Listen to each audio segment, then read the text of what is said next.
The 82-game preseason is in the books, and it's finally time for the real season. Don't miss out on any NBA playoff action at DraftKings Sportsbook, an official sports betting partner of the NBA. From the play-in tournament through the finals, DraftKings Sportsbook has you covered with same-game parlays, live betting, odds boosts, and much more. Download the DraftKings Sportsbook app, use code Shannon. New customers can bet $5 and get $200 in bonus bets instantly.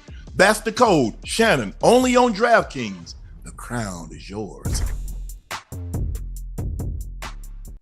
Hello, ladies and gentlemen, and thank you for staying up late and joining us for another episode of Nightcap. I am your favorite Unc, Shannon Sharpe. He's your favorite number 85, route runner extraordinaire, Bengals Ring of Fame honoree, Pro Bowler, All-Pro from Liberty City. He's Chad Ochocinco Rosado Johnson. Please make sure you hit that like button. Please make sure you hit that subscribe button. And again, thank you. Thank you guys for selling out Shea by Laportier. We're only taking pre-orders, and I want to thank you again for your patience. Please make sure you go follow my my media company. We have a page up. It's called Shea Media. Please follow it on all platforms. Also, my clothing company, 84 Clothing, 84 COL. That's 84 spelled out. Hey. Also, Ocho cigars are back in stock. We got that pen. Make sure you go clear them out again. That's 85cigars.com/shop. 85cigars.com/shop. He'll greatly appreciate it. I got a question. What's that? You got an 84 clothing line, right? Yes. I think I should start an 85 clothing line. What you think? No? That's on you. I think, I'm really not into fashion. I'm very cheap. So I think it would be really cool for me to have an inexpensive line of clothing, affordable clothing that's on brand for me and what I represent. So I have t-shirts and hoodies and sweats, everything for $20. Yes. I like that. That's a good idea.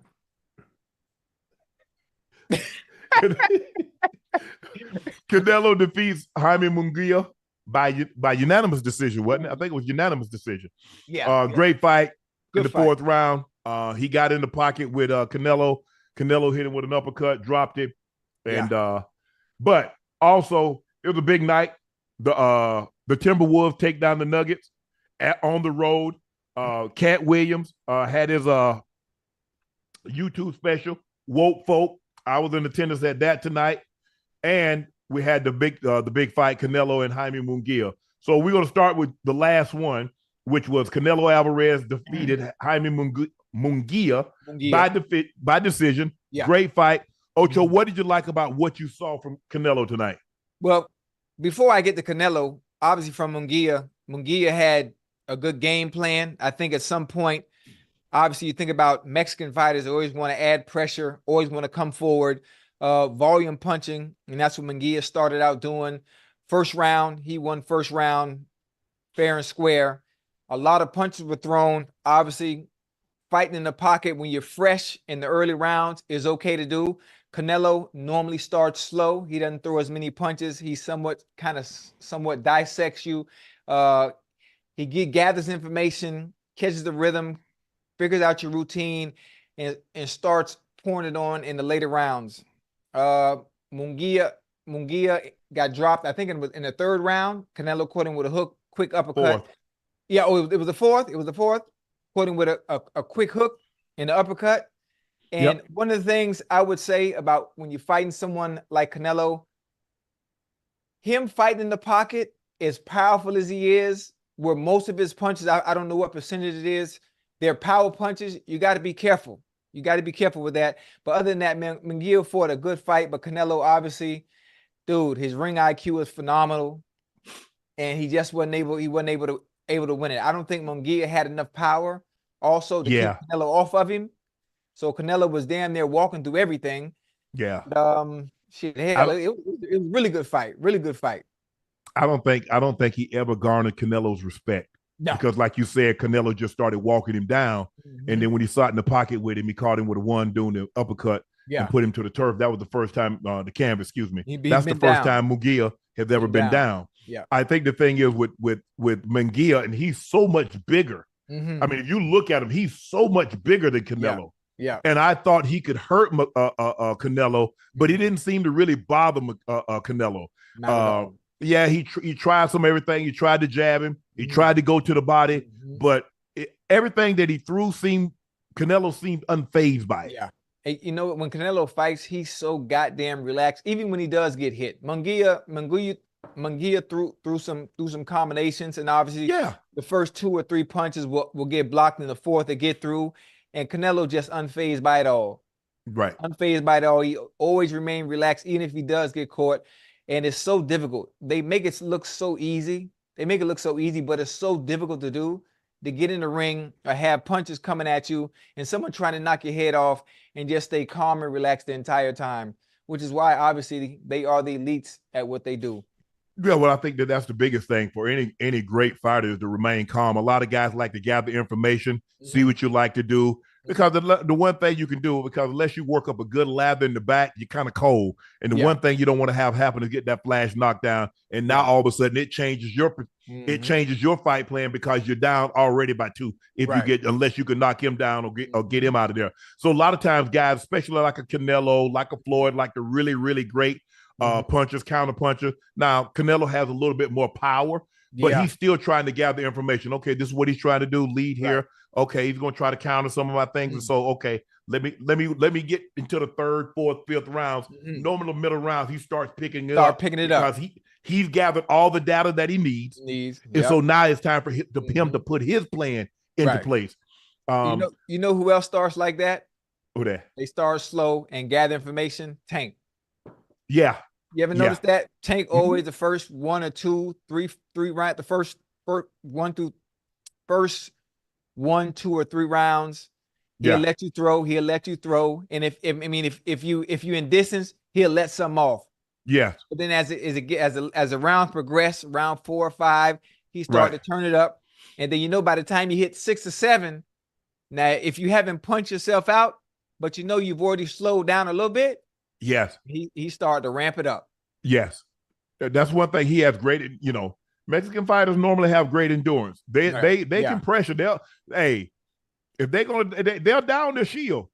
They got no problem with that, Ocho. Most definitely. They got no problem putting punches together and go. And if necessary, if we got to slug it out for 12, well, it is what it is. It is what it is. Yep. But Canelo is a guy that he's not going to punch himself out. He's going to gather that information, and then he'll slowly start to methodically walk you down. Yeah. But I was surprised with how well he took the punches that did get through the guard from Munguia. I thought Munguia could really hurt it, but I didn't get the sense that he did any damage to Canelo. Canelo seemed really unfazed by that. And the scorecards 117 to 110, 116 to 111, 115 to 112, all in favor of Canelo. Yeah. But I thought Canelo he looked good. He looked good. And he looked like Canelo. Yeah, he looked like Canelo. Exactly. But this is the thing. I'm excited. Obviously, Canelo said in the press conference when someone asked him a question about fighting Benavidez. So I'm hoping Benavidez is the next fight coming up in September for Canelo. If it's not Benavidez, I think Berlanga. Berlanga is another one who could be a potential fight for him as well. I think he might save Benavidez for maybe the latter end when he's maybe ready to call it quits and somewhat retire and finish it off like that and give the fight fans with obviously what we've all been waiting for is a fight between him and Benavidez. And yeah, I'm hoping it happens soon. Maybe it happens in September. If it's not Benavidez, I'm sure Berlanga will probably be the next opponent. But Canelo, man, real deal, Holyfield, man, all the way across the board. Yeah, you look at Munguia threw 127 more punches than Canelo, but Canelo landed 64 more punches. Munguia was active. I mean, running in place, that don't mean you're going anywhere. So you active, you ain't landing no punches. I mean, that's a good one. And that's kind of how the fight materialized. Yeah, he was active. Yeah, he was throwing, but what none of them landed. But you know what's funny? You know what happened is I think after Canelo fought Floyd, he became a defensive mastermind. And worked on his defense to the point, he always kept a high guard. He's been very good at slipping. His head movement has been phenomenal. And you pair all that with his ring IQ, you get stats like you just got tonight. Is someone you have a volume puncher adding pressure. and he's volume punching, but most of the punches aren't landing because Canelo defense has improved so much throughout the years. Yeah. They have Canelo landed 44% of his shots. He landed 50% of his power punches. Well, I think the thing is that Canelo used to be a little bit more aggressive. Yeah. Floyd broke him out of that habit. He might not stop him, but he broke him of the habit. My grandma said, "Hey, boy, you got that? Okay, I might not stop you, but I'll break you the habit." Yeah. And that's what happens. Floyd, after he, Floyd would pull counter everything he did. Like, man, I'm tired of getting hit upside my head. Every time I throw something, something's coming back in my kitchen. Yeah. And so he became a defensive fighter, but he still has dynamite. And so as like I said, he starts slow, and then he starts to pick it up after he thinks that you've tired out. But like I said, I just didn't think Munguia possessed the arsenal, the skill, or the power. The skill level is, I mean, you talk about a master. Yeah. Fighting a student. And that's not to say Munguia won't get better, but he's just not at the level that he needed to be in order to phase Canelo or even let alone beat him. Right. So Canelo was Canelo, fought a good fight. He won. I won't bore you guys with the the CompuBox number, but Canelo beat the brakes off it. Also, Ocho, I went to the Katt Williams woke folk. He had a Netflix live special. I thought I asked you to see if I can get a ticket to come to. I would have flew to LA, and you ain't even called me or text me back or nothing. I would have liked to go see the special as well. But okay, go ahead. How was it? It was good. Well, we were close to the stage. He shot his boy out, told me he liked to be incognito until that big mouth Shannon Sharpe ratted me out. And so it was a great Katt's Katt. Yeah. I mean, you know what you're gonna get with Katt. Went backstage, hollered at him for a little while, talked to Mark Curry, saw Monique, gave her a hug, and then I had to come home and watch the fight and get ready for Nightcap. But Katt's Katt, it's unbelievable. He's unbelievable. Again, I can't thank him enough. We're less than, I think, 200,000 away from being the biggest interview in YouTube history. Yeah, you're gonna get that. You're gonna get that. But that interview is 5 years old. Mine is 4 months old. Right. Yeah, you're gonna get that. But he gave us. Matter of fact, I got one. Yeah. That would beat the Katt interview. I got two people you can get and sit down. Right now they're in a Civil War rap beef. And if you can get them two to sit down, Drake and Kate. Man, listen, you'll do 100 million views in a day. And I can make it happen. You just tell me to make the call. I can make it happen. Well, that would be unbelievable. Yes, sir. They got. We're gonna get into that a little bit. Oh yeah. My bad. I didn't mean to jump the gun. No. We're gonna definitely get into that. Yeah. But Katt woke folk. His Netflix special, our special, was unbelievable. They got a Netflix has this thing going on. What is it called? Netflix is a joke where they have 300 hours at 35 different events, different comedians doing their thing. It's from May 2nd to May 12th. Obviously, Katt had a big headline. He had a big special tonight that streamed live on Netflix. That was unbelievable. So, thanks, Katt. Thanks for taking care of me and my boy CJ, who's the EP of Club Shay Shay. He and I went, checked it out. It was unbelievable. It was great to catch that. The Timberwolves go into Denver, beat the Nuggets, and steal game one. So they've stolen home court early. Anthony Edwards was sensational. 43 points. He was 17 of 29, 3 of 7 from the three, 6 of 6. He had 43 points, 7 rebounds, 3 assists, a steal, and 2 blocks, and only 1 turnover. He was plus 10. Go ahead. I have a question. Yeah. Is it safe to say Michael Jordan, Kobe Bryant, and Anthony Edwards all had that Mamba mentality? The difference is Anthony Edwards has that Mamba mentality with a smile in his face, as opposed to Kobe took everything serious. Right. Is it safe to say that? Yeah, they definitely have similar personalities. Basically a kill mindset. We know Mike had that kill mindset. Yes. But from the outside, Right. he seems more charismatic. Bingo. He's That's what I'm smiling. looking for. He's Yeah, joking. he's smiling, making jokes, talking shit. Yeah. But he's something special. He has now 16 playoff games, and he has 3 games of at least 40 points in his young playoff career. At 22 years, 273 days, Edwards become the second youngest player with consecutive 40-point playoff games after scoring 40 versus the Phoenix Suns. Only Kobe Bryant, who was 4 days younger, did so at a younger age. That's crazy, man. Anytime you can say, you know what, I did something, and I'm in the same breath as Kobe. I'm in the same breath as Jordan. I'm in the same breath as Chamberlain or LeBron. You doing something right, especially this early. So I have another question for you. Yeah. Now, you know, my basketball knowledge and my basketball prowess is nowhere near as in depth and deep as yours. Yeah, but you're improving. You working. I'm improving. I'm getting better. Yeah. Is it safe to say that brother Anthony Edwards is top 3 in the NBA right now and has the potential to be the face of the league when LeBron is done playing? I think we're gonna have. Or am I off? Am I off track? You're not far off. One of the 3 best players that's currently playing. I don't think anybody's taking. If I got a team, I don't think anybody's taking him over Luka. I don't think anybody's taking him over Jokic. Now, currently playing, that's in the playoffs. Right. Yeah, he and Jason Tatum probably fighting it out. Jalen Brunson is in that mix also. Wait.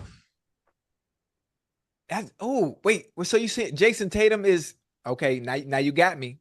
You got me. So are you saying Jason Tatum is better than Anthony Edwards? No, I'm saying that they're in that because I think JT's gonna be first team All NBA. Right. And I think Ant-Man, he might, but I'm thinking more second team, but it's close. I think the 2 guys right now, right, Luka, and you're not taking Ant over Luka, and you're not taking him over Jokic.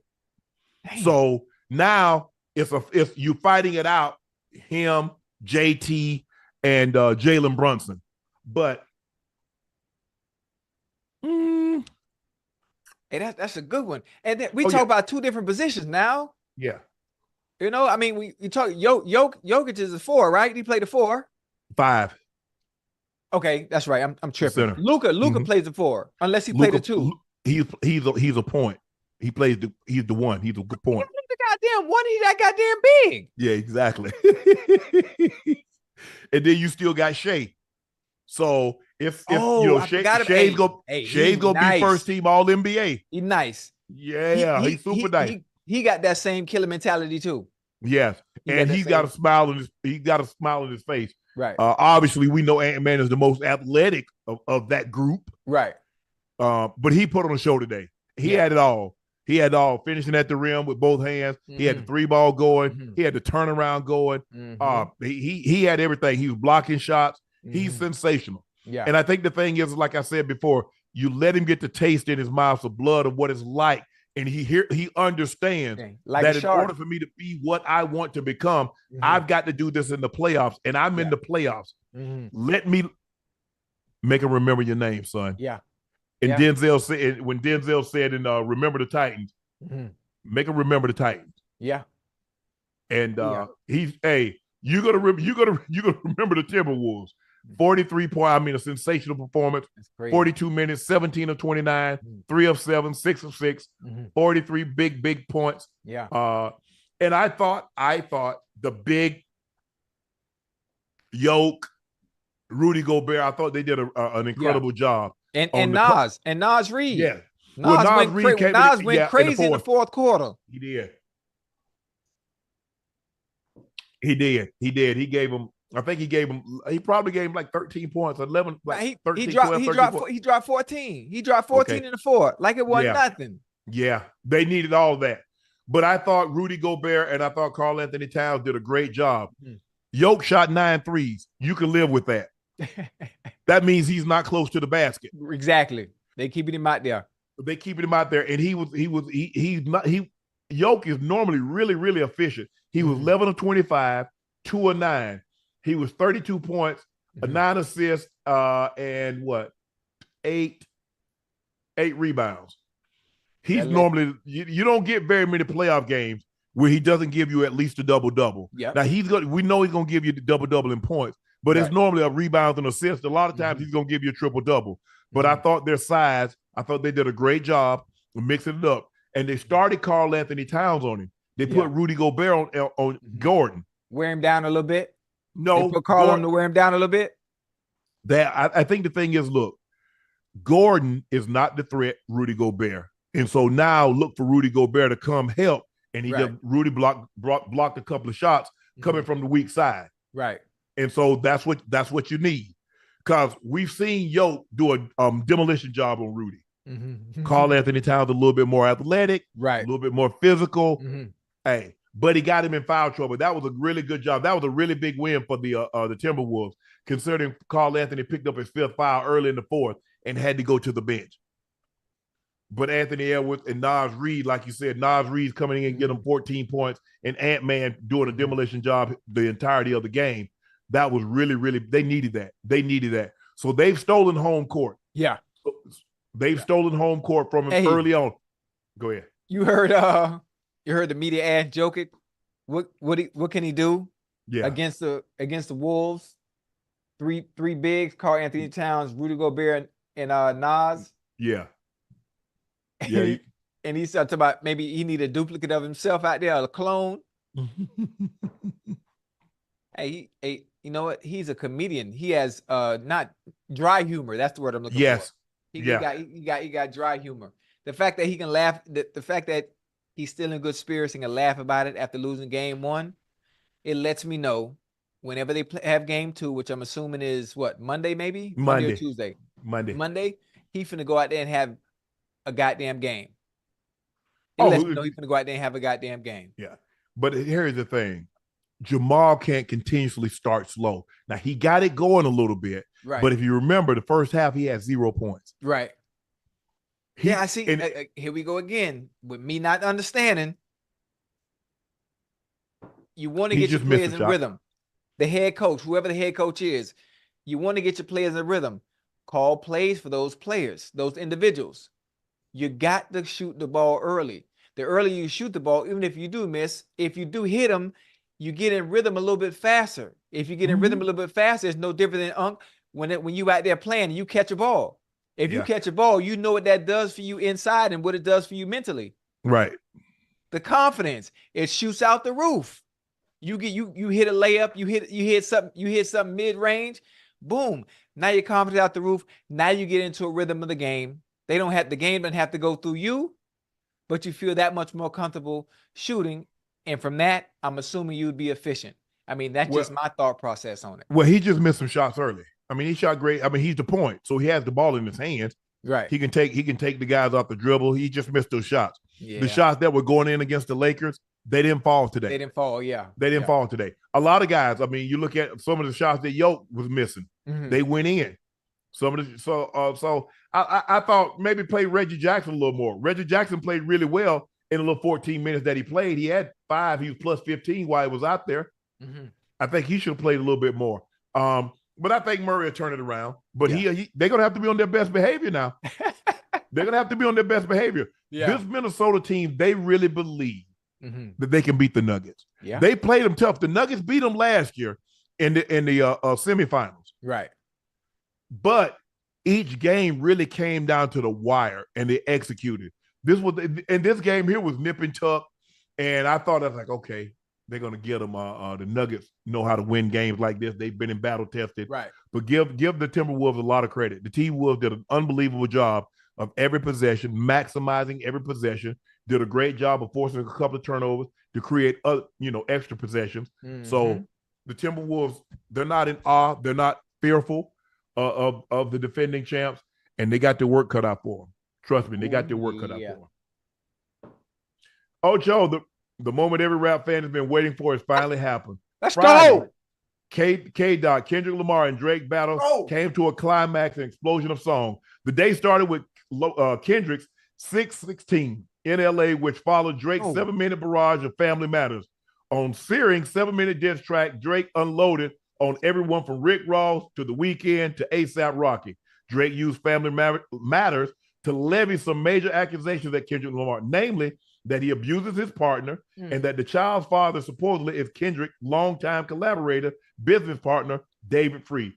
The song should have been in the talk all weekend. But K-Dot, it was like a 2-minute drill. You know, in a 2-minute drill, Ocho, what you do? You call 2 plays. You call one, and you, hey, we're going to call this one, and we're going to come right back up to the line. First one on one, second one on Fair Hut. Let's go. Well, we got 2 plays called. Yes, sir. So what Drake didn't realize that when he came out with 616, he already had something in the chamber, knowing that you were going to respond. So by the time we listen to that beat, like, oh yeah, boy, Drake going at this ninja. Yeah. Ooh, hold on. Oh, Ocho. He done dropped. Dropped it. He done dropped. He dropped it. Listen, hardcore hip hop fans, I think this is something that they've all needed. I think this is good for hip hop. 2 of the best in the game allowing their beef to show and display through penmanship, even though they hate each other. I think it's great.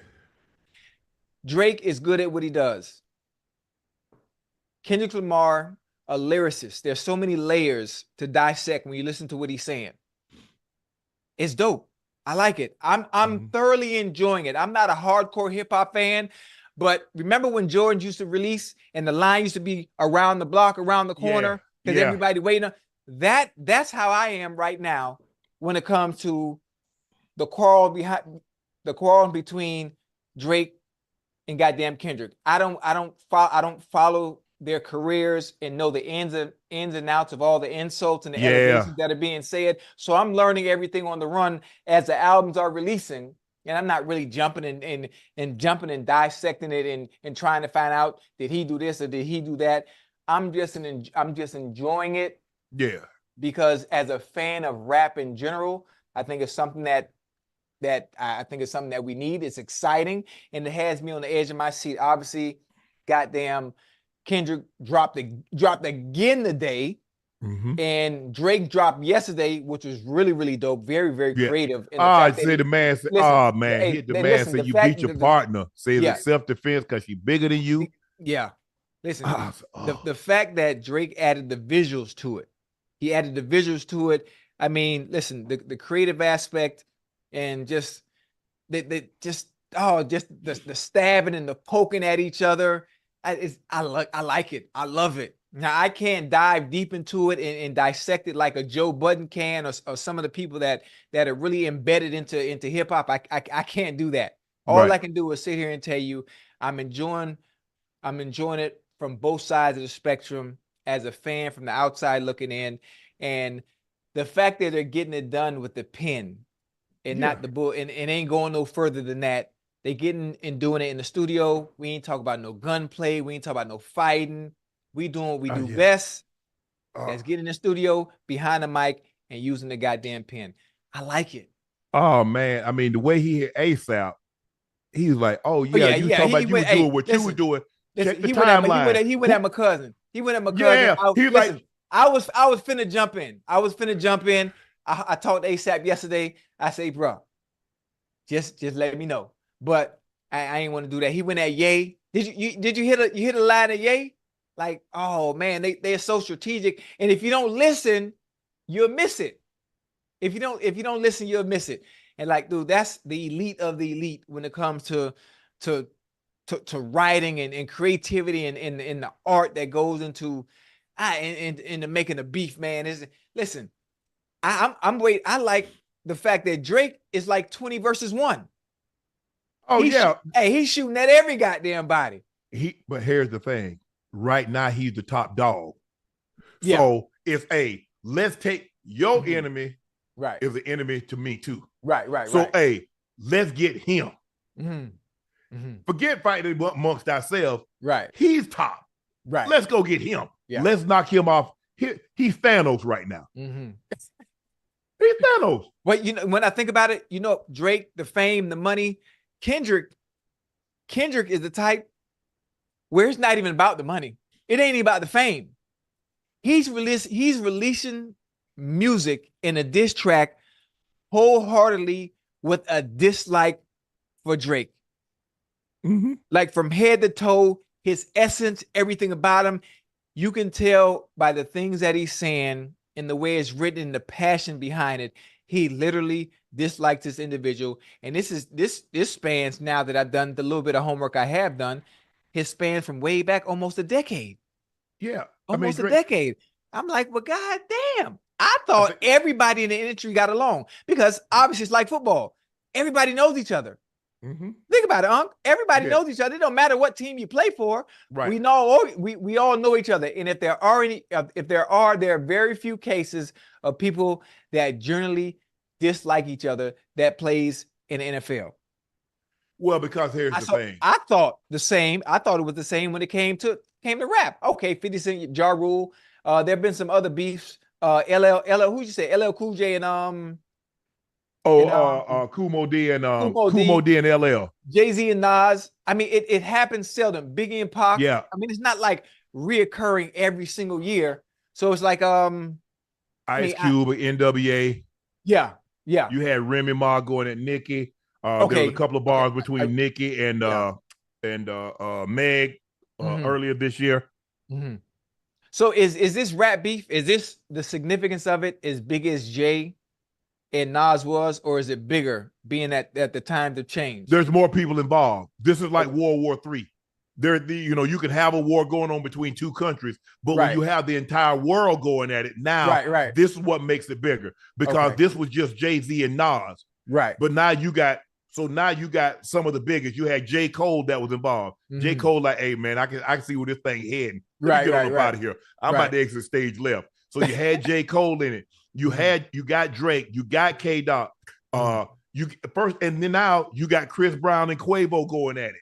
Right. Oh, so yeah. I forgot they're going at it. I didn't know Chris Brown know how to rap like that. Yeah, for sure. Yeah, okay. Yeah, Chris.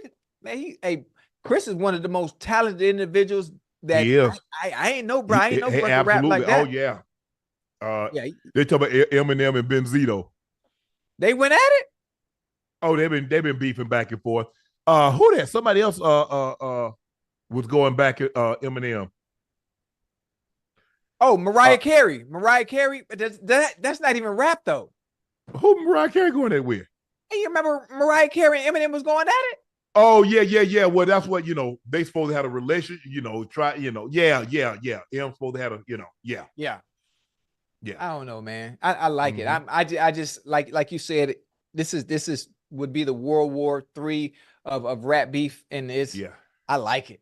I like it. It's dope. I again, like I said, I can't dive in and dissect it the way some of the people that are really good at it. Obviously, I mentioned Joe Budden's name. He's really good at it because this is what he does. This is a part of his craft and his art. But dog, I'm waiting on Drake to drop. I don't know if it's gonna drop tonight. I don't know if it's gonna drop in the morning, but I'm just waiting. Yeah. Kendrick opens his song talking to Drake's son, Adonis, telling the 6-year-old, "Dear Adonis, I'm sorry that the man is your father. Let's be honest. It takes a man to be a man. Your dad is not responsive." Kendrick follows more revelations, claiming that Drake and his label Ovo Sound are involved in sex trafficking. Even compares Drake to Harvey Weinstein. Sheer power and viciousness meet the grams and the timing, adding to the belief that Kendrick had access to people in Drake's camp overshadows Drake's release. Views have gotten personal, anticipated Kendrick's execution feel like it landed the most impactful blow. Well, that's what you do. Look, if we beefing. Oh, everything. Everything a green light. Everything is a green light. But I thought when you beef, I thought the kids are off limits. I thought the kids was off limits. What did Park say? And the clique you claim, West Side, when we ride, we come equipped with game. You claim to be a player. We bust on bad boy. Y'all stuck for life. So ain't nothing. Yeah, but I'm just once you take it there. Yeah. What did I tell you, Ocho? When they go low, I go to the basement. Go to hell. Okay. If they join me in the basement, I'm going to hell. Okay. So don't be talking about we're no key, none of hell, no. Yeah. I just thought this is when I heard the line and the message and he used Adonis in it, I said, okay, this is serious. This is serious. Like they not bullshitting. And I didn't think I thought there was always some type of decorum to have when you do have beef with somebody, where certain individuals are off limits, mothers, kids, spouses. But man, then drive by what they do. They with up mama, grandma, everybody else on the porch. If I got beef with you, so all that stuff that used to be, maybe that was the old guard, like kids. I think that was in Scarface. No kids involved. Oh yeah, never. Yeah, man, never. Once you come at me, everything is on. Boy, I'm gonna let the hammer go. I'm getting everybody. Listen, they letting it go on both sides. Yeah, they letting it go. Hey, so that's Matter of fact, it's so funny when I think about it. Right, Kendrick and goddamn Drake going back and forth is no different than a seven game NBA series, because that's what it's like. Yeah, they going back and forth, and when you really listen to it, despite the things that are being said, I know the allegations and all that stuff that's being said, I know that stuff is serious or whatever, but dog, just the excitement for me as a fan on the outside looking in, you know, I'm not on nobody's side, I'm not cheering, and I'm just enjoying the beef back and forth. I'm enjoying it. I'm enjoying it. If you come for me, right, and I didn't send for you, right, I got to send your way. Hey, my man, how your wife and my kids doing? Oh yeah, I'm coming. Hey, that hurt, man. I'm coming. Yeah, that hurt. For this, that hurt. That's what you wanted. That hurt. What y'all don't? Hey, whoo! Just the thought of it. Like I'm not a rapper, but just the thought of someone taking shots at my kids or taking shots at real, like that just like just the thought. Like I don't. You showed them your kid. You showed them your kids. See what I got to do? Now I got to put that. I got to put that thought in your head, huh? Hey. Now I got to go. Now I got to go get a DNA test because you talking crazy. Yeah, I got you looking at your people sideways. Right. Hey, but man, let me ask you a question. Who number is this? Is that your? Oh, you paid a note over there, such and such. Right. Ah, my bad, bro. Hey, I just happen to be in the neighborhood. Ooh. Don't play. Don't play. Hey, that's okay. Sting. Hey, that's Sting now. Hey, that's going to hell. And all gloves off at that point. Oh, what you mean all gloves off? I never had gloves on. I've been dirty. What the hell you talk about? y'all playing. Hey, don't play. Like I say, don't play. If you want to play, we gonna play. Listen, now, just the thought of that now. Ooh. Hey. Just the thought. Hey, I've been sitting on the I keep telling about you, I've been sitting on these. I got 1,000 of them. I'm on number 12. How we gonna do this? I got all day. Oh man. How does it? Who you got winning? I mean, if you had to pick, I think it's all on preference on who and what you like. It's just like anything. Yeah. If you like a guy, you're gonna believe he's winning. Right. If you like the other guy, you're gonna believe he's winning. Right. I just want to just leave my guy to there. You know, right now, for me, right. For the longest time, I always Pac was my favorite. Oh yeah. But that Weezy baby, yeah, that little N ain't to be F with. Yeah. Well, you know, not very many people go at Weezy. You know that. They can't mess with Weezy. No, not very many people go, because all you're gonna hear is that lighter flick.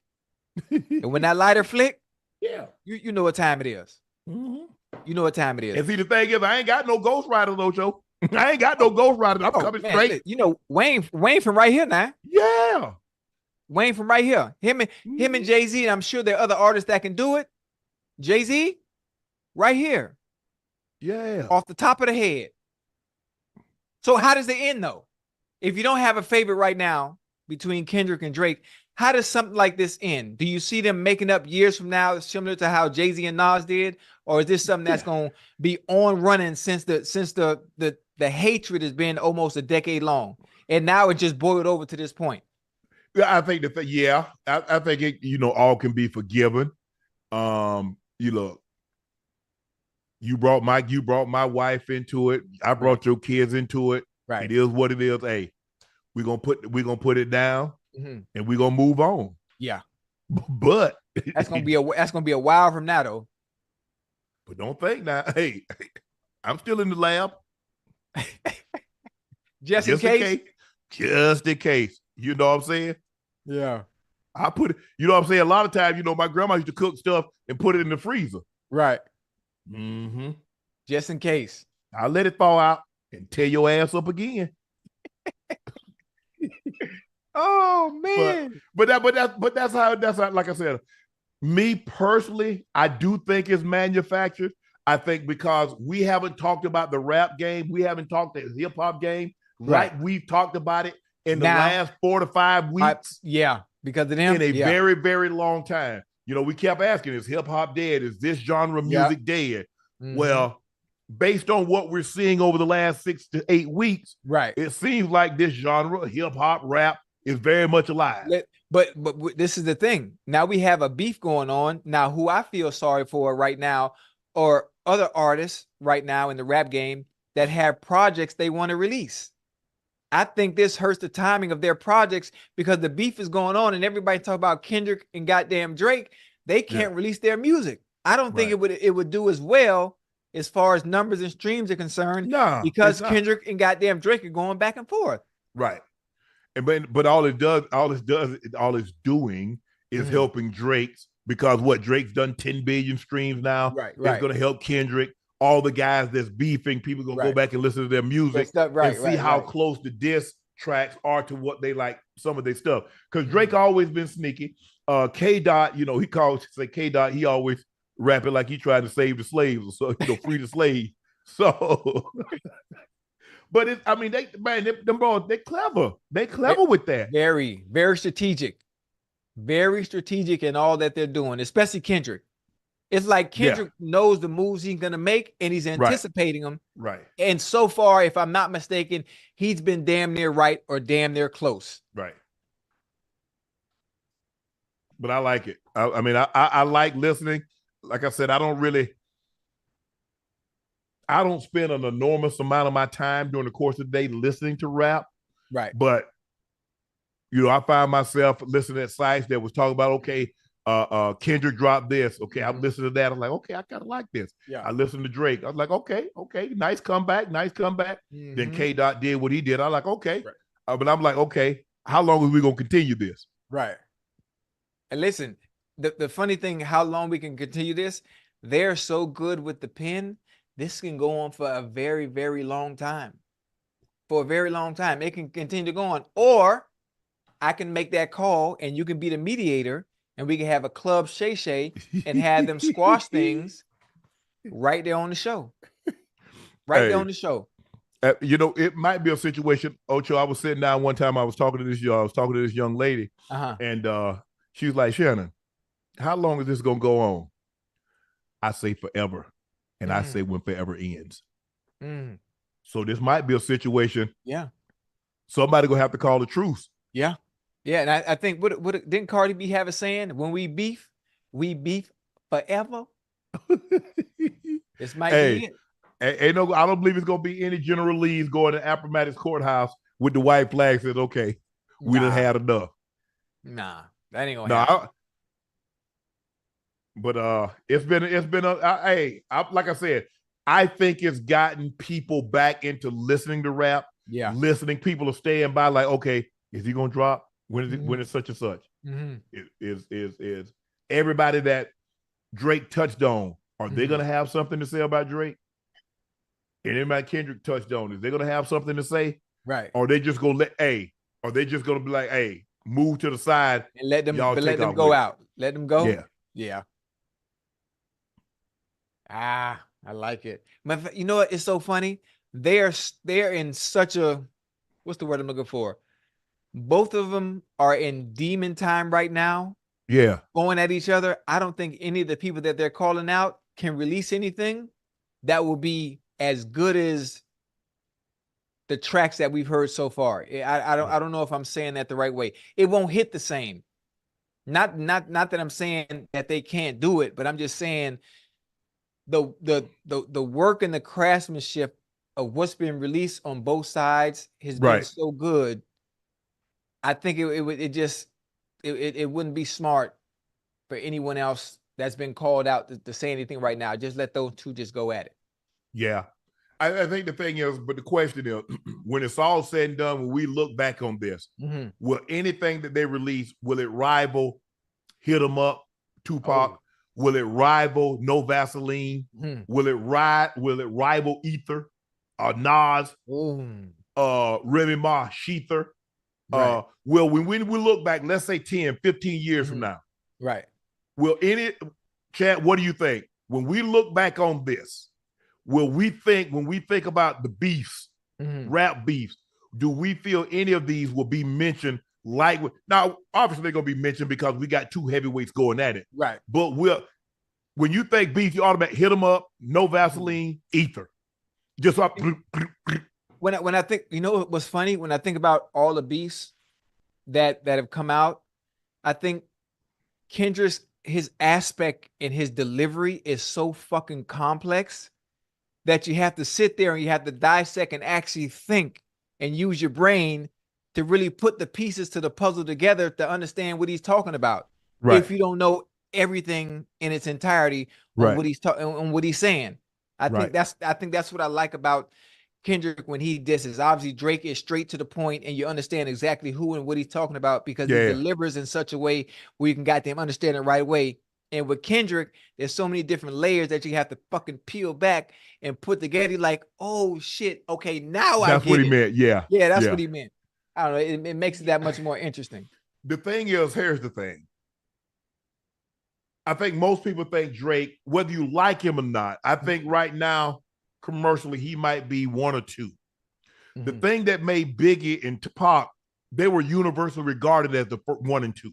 Right. Now, whatever space you want to put them in, you want Pac 1 and Biggie 2, you want Biggie 1, Pac 2. And so when them two titans came together, Pac would Hit 'Em Up, and then Biggie came back with Who Shot You? And then it's probably about 3-4 years later, I think Nas came out with Ether. No Vaseline. I mean, hey, Cube said, hey, I had something. If they was going to respond, I had something already recorded. Ready. Yeah, I was ready to unload again. That's crazy. That's crazy. I'm enjoying it. I'm just waiting to see who dropped next. But you know what I'm saying? You know, I done got to, we done got too old. We done got too old to battle, to beef, Ocho. I'm 50. I'm about to be 56. Oh, no. We ain't never too old. Now, if we got a problem, so if somebody slap you, you going to turn the other cheek? Oh, no. What is, whoa. Okay, well, there you go. You ain't too old. You ain't too old. No. No, I'm just saying, you know, look, the thing is with me, look, I kind of felt like Drake because there was a period there when everybody seemed to be coming for me. Right. And I just like, bro, I'm like, bro, all that other, y'all can say all the stuff. I got 15 baby mamas and I got all this stuff. But there's a certain jacket I don't wear. That size don't fit me. So don't play with my name. I got kids. I got grandkids. Now, you want to call me up, let's have a conversation. Let me explain to me why you feel the need to say that. And what made you say that? Did somebody tell you that? I ain't talking about well, the way he act and he had an orange purse and he had this, he had that. No. No. Everybody knows at this point in time when you somebody, it's coming out. Yeah. As much money as Drake had, he couldn't hide that he had a kid. Right. So you mean to tell me somebody in my position, he can hide that? Come on now. Right. Yeah, you're right. So that was my thing. I'm like, hey, bro, come on now. Don't play with me like that. But sometimes, you got to tussle, man. Ain't nothing wrong with a little tussle. Nah, man, I ain't trying to mess up my money. Hold on, you ain't gonna mess up your money. Ain't nothing wrong with. Listen, you in LA, so you have to become part of the culture. If somebody say something to you, you got to tell them to run you a fade. You know, matter of fact, your name. I'm gonna give you. I got a nickname for you. Your name is Big Squabbles.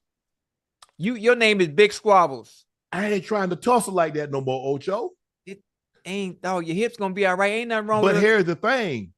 All them ninjas that was talking ain't trying to see me like that anyway. They Okay, just you talking right. from a distance. Right. Okay. Ain't nobody Okay. gonna run up on me and say what they were saying on social media. Man, stop it. Nah. You swole now. You Nah, swole. I ain't that But, swole. Hey, I you just don't play no games. Hey, but People you grab one of them boys and shake. Like, you ain't got to hit him. You just shake him up. shake all the change out of his pocket. So that's all I'm saying. Cause see me, that's why I don't play with people's names. Right. I don't call people out their name. Right. Cause everybody don't joke the same and don't play the same. They don't. That's why I be nice to everybody. That's when I see people, I tell everybody I love you. I greet them with a hug, a smile, and I ask them how their day is going and how life is going. Because like I love everybody. And I don't want to beef with nobody. I don't want to beef. I just want to eat McDonald's. I want to smoke my cigars. I want to drink my coffee, and I want to play video games. And that's it. That's what I do. I don't bother nobody. Yeah. I don't bother nobody. Ocho, I go to myself. I got a boring life. No. I got a boring life. No, I got a boring life. Ocho, I ain't been on vacation since '96. Okay, you got a boring life. I give you that. I don't do nothing, Ocho. I go to the movie. I used to go to the movies. That was my excitement was going to the movies. Right. I stay to myself. I don't bother nobody. I don't talk about nobody. When people come to me, hey man, you heard about this? I'm like, let me ask you a question. Ocho, man, Charlotte, let me tell you something. I said, who else did you tell?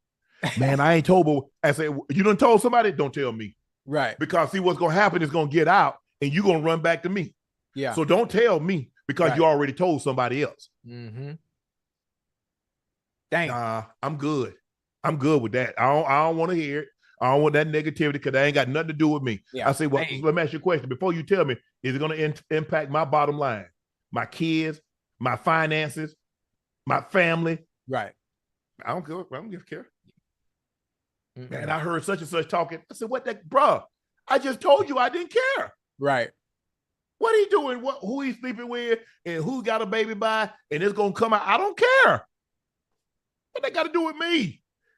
Hey, is Kayla Sharpe pregnant? Is Pooh pregnant? My son got another kid on the way. Somebody ain't tell me about. Whoa. What? Drake just dropped again just now. Did he? Well, that's what the chat's saying. Maybe they wrong.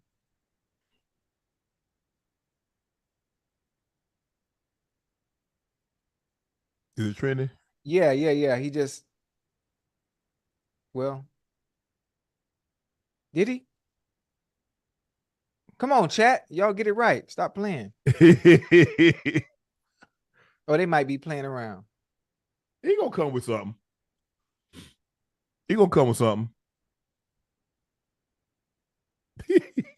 Oh, somebody said ignore the chat. Okay. All right. Back to the show. All right, Ocho. We gonna move on. Hopefully, at some point in time, this thing gonna die down. We move rap to the top of the genre. Right. And so that's something for us to talk about over the next 6 weeks. See who's gonna get involved, who's gonna drop, and we're gonna see what's happening. There's another news, wide receiver room in the NFL, more star power for the Miami Dolphins. The team just agreed to a 1-year deal with Odell Beckham Jr. Adding him to a position group that already features 5-time All-Pro Tyreek Hill and Jalen Waddle, who posted since his rookie season, 3 straight 1,000-yard seasons to start a career. The deal is worth $3 million with incentives that can push the max value to 8.25. Hill and Waddle have been the most productive wide receivers tandem since joining forces in 2022. But no receiver behind those two has eclipsed 32 catches in either of the past 2 seasons. Miami reliance on the star duo became apparent late in the season when both Hill and Waddle battled through injuries. As an NFL insider reported, Chiefs were appealing to wide receiver Odell Beckham Jr. before Jr. signed a deal with the Miami Dolphins. Money wasn't right over there. They were probably trying to penny pinch. They were trying to penny pinch. So what made more sense to me, well, you can get more here down in Miami. Obviously, we have no tax. And then No the state tax. offense, I'm not saying we have Patrick Mahomes, but we do have a quarterback by the name of Tua, who is a Samoan warrior, who is efficient as well when it comes to throwing the ball, as you can look and see what Jalen Waddle and Tyreek have done since they've been with him. You add Odell Beckham, who is still very, very, very good at what he does, to that offense, who will probably play in the slot most of the time and will dominate short, intermediate routes. And on short, intermediate routes, if you watch Odell throughout the years, he can still hit his head off the goalpost from anywhere on the field. Shallow routes, slant routes, he can go deep still. So I'm excited. I'm excited. Now, that offense just got a little bit scary because there's nothing wrong with Odell at all. Obviously, played with the Ravens. He's not.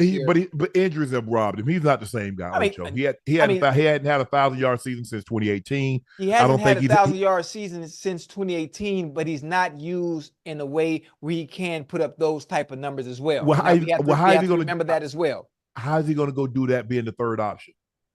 I'm not saying he can't. I'm not saying he needs to put up 1,000. I'm saying he's still. Listen. Let me say something real quick. Okay. And this is with all due respect to everybody. 80% Odell Beckham, even with the injuries, is better than 90% of what we have in the NFL at receiver right now. Do you agree or disagree with me? But here's the thing. He's 80%. You didn't say, do you agree or disagree? But no, because context matters. 80% of Odell as the third option. He's not a third option receiver. It just he is in this offense. Let me finish. Based on circumstance and injuries that have happened, we are thinking he's a third receiver. To me, we're getting a low end 1 or 2 that we're seeing as a 3 because of situations that have occurred throughout his career. He ain't nowhere near. He ain't no goddamn 3. Shit. He's in this situation. He's a 3. Oh, okay. I see what you're saying. I see what you're saying, but I'm telling you what he's not. How? I'm telling you he's not. Because based on what? What are you basing yours on? What he still possesses as a player and knowing what he can do. That's all. Listen, he wasn't in Baltimore. In Baltimore, yes.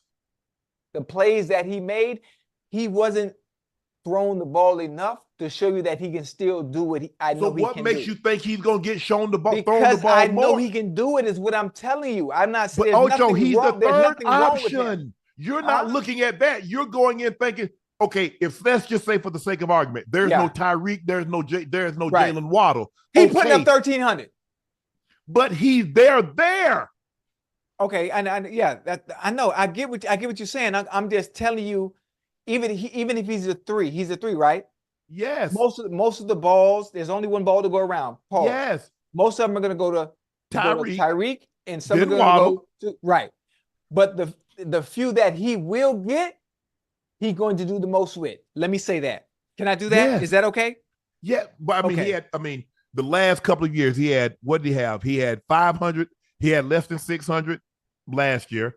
I think he had less than 600 with the Rams. He had 300 with the little part of Cleveland. Yeah, remember he got hurt. That's what he got hurt. Yeah, no, I'm saying his last year, because remember he got traded at the deadline. Right. He missed a year. So you know that Super Bowl year, he missed a year, and then last year.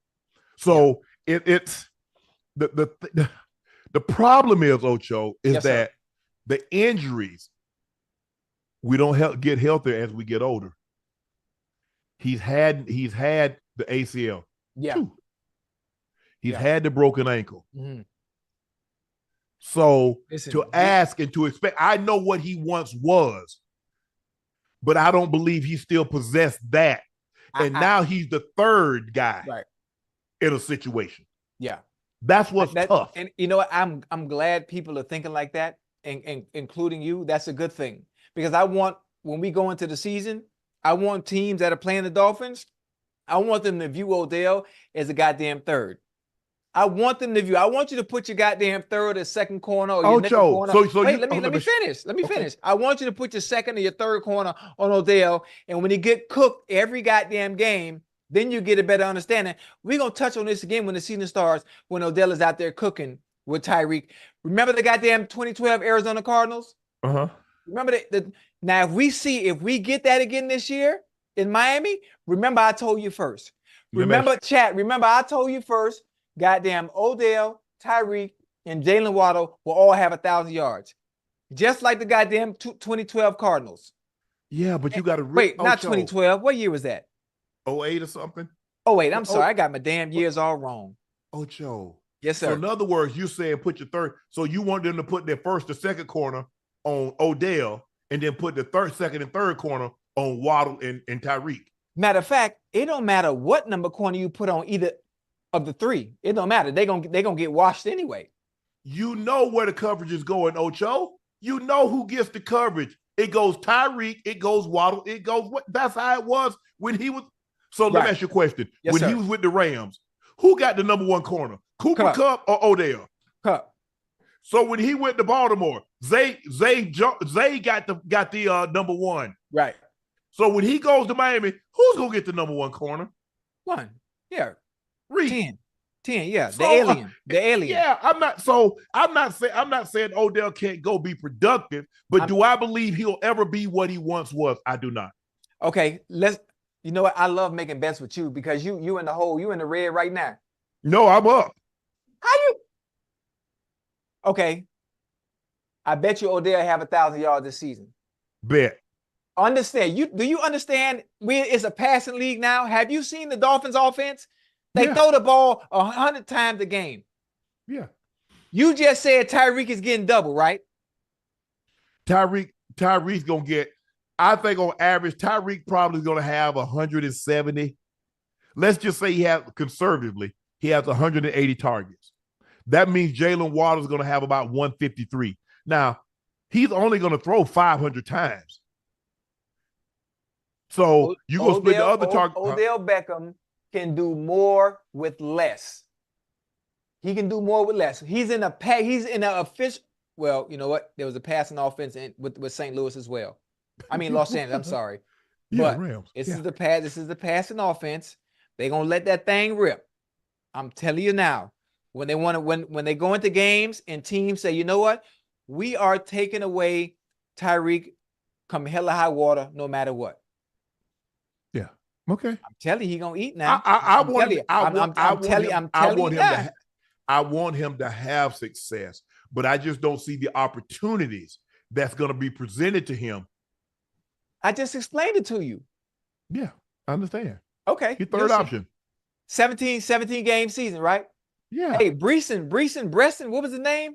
The third receiver for the Cardinals that year? Yeah, the Cardinals. Steve Breston. He was the third option. You know that he had 1,000 yards. You know that, right? Yes. Okay. All right. I just want to make sure we're on the same page. Don't turn it either. But here's the thing. When you look at it, you look how I don't think Fitz got the number of targets that Tyreek did. And the second option didn't get the number of targets that Waddle did. You see what I'm saying? They were so good. Listen, Odell is so good at the catch. Jalen Waddle is so good at the catch. That's why I keep saying even when it comes to short and intermediate routes, Odell gonna hit his head off the goalpost on a shallow. He gonna hit his head off the goalpost on a slant. He can still to this day, because we saw him do it in Baltimore last year, taking a slant and go to the house. He can still do that. Yes. Even with the injuries. Now I know, because of circumstance, because of the situation, you're a little older now, you're coming to the Dolphins, everybody's going to see him as a 3. His skill set is not that of a 3, even though that's what he is going to be. That's all I'm trying to say. Do you believe he still possesses the same capabilities of 2018 prior to him breaking his ankle? You think physically that would be him at 100%. Right now, even after 2 ACL injuries, because of his skill set, it's a little better than everyone else's. He's still like 85, 90%. And that is very good. Ocho. So let me ask you a question. Do you believe Odell is a top 20 receiver right now? As you and I have this conversation, top 20. Top 20? Yes. You goddamn right. Don't disrespect like that. Come on now. Don't do that. Come on. Don't do that. Don't do that. Ocho. Top 20? Come on. Oh, hell. Oh, time out. I got to walk off real quick. Hold on. Go ahead. Chad, y'all believe Odell top 20 receiver still right now? Come on now. Huh? Come on, man. Give me a opinion. You gonna disrespect like that? Come on, man. I'm just asking a conversation. Top 20? I had to walk off, man. Okay, guess what? We can do it right now. Okay, hold on. Let's go. Let's go. I done calm down. We can have a conversation right now. Okay. Tyreek. Is he better than Tyreek? No, keep going. Keep going. Devontae. Puka. Okay. Cooper Kupp. CD. Let's go to the two guys from Philly. Smitty. And what's the other big receiver name? AJ Brown. AJ Brown. Yeah. Okay. Let's go to the AFC. So it's Tyreek, Devontae, Jalen. Go Jalen Waddle. You still believe he's better than your Who we got? Talk to me. What's now. the guy from Tennessee? Played with the Texans. D-Hop. D-Hop. Oh yeah, hey D-Hop, that boy. Listen, D-Hop probably one of the best pass. Excuse me. D-Hop is probably up there with Chris Carter and Larry Fitzgerald as one of the best pass catchers of all time. Ever. Mike Evans. Okay, Mike, Mr. Consistency. Mm-hmm. Okay. What number you on? What you on now? What number you on? Stephon Diggs. Oh, that's my boy. That's my boy. The guy from the Lions, Amon St. Brown. Okay. Where we at now? What number you on? 1, 2, 3, 4, 5, 6, 7, 8, 9, 10, 11, 12. I'm at 12 right now. Okay. Come on now. Huh? Yeah, come on. You like him better than Brandon Ayuk? Oh, I like Ayuk. I like that we got. What about Debo? Okay, what about Keenan Allen? DK Metcalf. Tank Dell, Nico Collins. Which one you like? Okay, what about the guy? What about the guy at the Jets? You love the guy at the Jets. You was raving about him. Garrett Wilson. Okay, where we at now? Hold on. Olave. So right now, 1, 2, 3, 4, 5, 6, 7, 8, 9. Oh, you ain't 10, even say 11, 12, 13, 14, 15, 16, 17. We're at 18 right now. Okay, wait. Justin Jefferson, Jamar Chase. I ain't even put him in there yet. Right. Oh, you was waiting on purpose? I did. I did, because I was waiting on you to say, well, he better than that one. Okay, so now I get JJ. Now I get Jamar Chase. Okay, what about your guy at Pittsburgh, George Pickens? Oh, I like George. That's my dog. So now we're at 21. That's Pick. So we at Pickens. Okay. What about your guy in Baltimore that you raved about last year? Was it Zay Flowers? Zay Flowers. Zay. That's 22. We're at 22 right now. Okay. All right. Stop right there. Stop where you at. Okay. You have 22 players, right? Yes. Think about the opportunities these 22 players are afforded to be in that top 22. All I said, did you hear what I said? Ocho, no, that's not what the question was. I said, Ocho, do you believe, as we sit here and have this conversation, yes, sir, that OBJ is a top 20 receiver? You got up and walked off. I just put 22 guys, and I didn't put Tank Dell, and I didn't put Nico Collins in there. I did not put Amari Cooper in that list. That's 24-25. I forgot about Coop. I know you did, but I didn't put him in. I didn't put Pittman up in Indy. I didn't put him in there. I didn't put Drake London in there. So I'm just asking you. DJ Moore, I didn't put him in there. Hey, you know what? Honestly, 80% Odell. Even at 80%, I'm just asking you. Odell, that's not what you said. That was not the question. Chat, y'all heard? Chat, stay with me. Stay with me now. That's not what you said. Chat, you heard me. I said, Ocho, as you and I have a conversation, do you believe Odell is a top 20 receiver as we sit here? You say, top 20, and I got to walk up. I can't believe you. Hey, you know what? I don't think, I think, you know what? This is. Then you came back and did this. I can't believe you said that. I think we have forgotten how good and transcending Odell was with the fact that we're not putting him in top 20. I've been saying yes. We have really forgotten. I don't forget nothing. I didn't mention Terry McLaurin. I didn't mention McLaurin or Jahan Dotson. Yeah. Okay. All right. Go ahead. You right. All right. All right, bet. You got. I'm gonna let you have that one. I'm gonna let you have that one. I'm not saying that Odell. I guarantee you when the numbers look different this year in Miami and he have 1,000 some yards along with Tyreek and Jalen Waddle. Remember, I said it first. I want him to. And we didn't, and you love all those young receivers in Green Bay, especially Christian Watson. Oh my God, I gotta walk off again.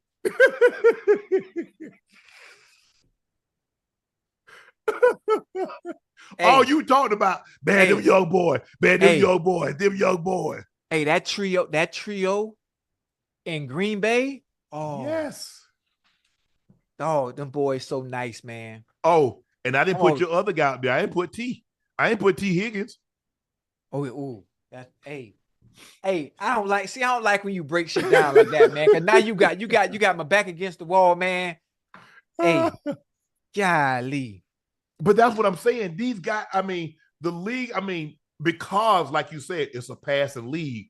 These guys, all these 7-on-7 caps, all these guys are technically signed, can run routes, Ocho. You remember when you got in the league, it was only a handful of guys. Not all these guys shaking people up. Hey, can I tell you something? Yes. All these guys that's in the league right now running routes, yeah, ain't none of them still run routes like me.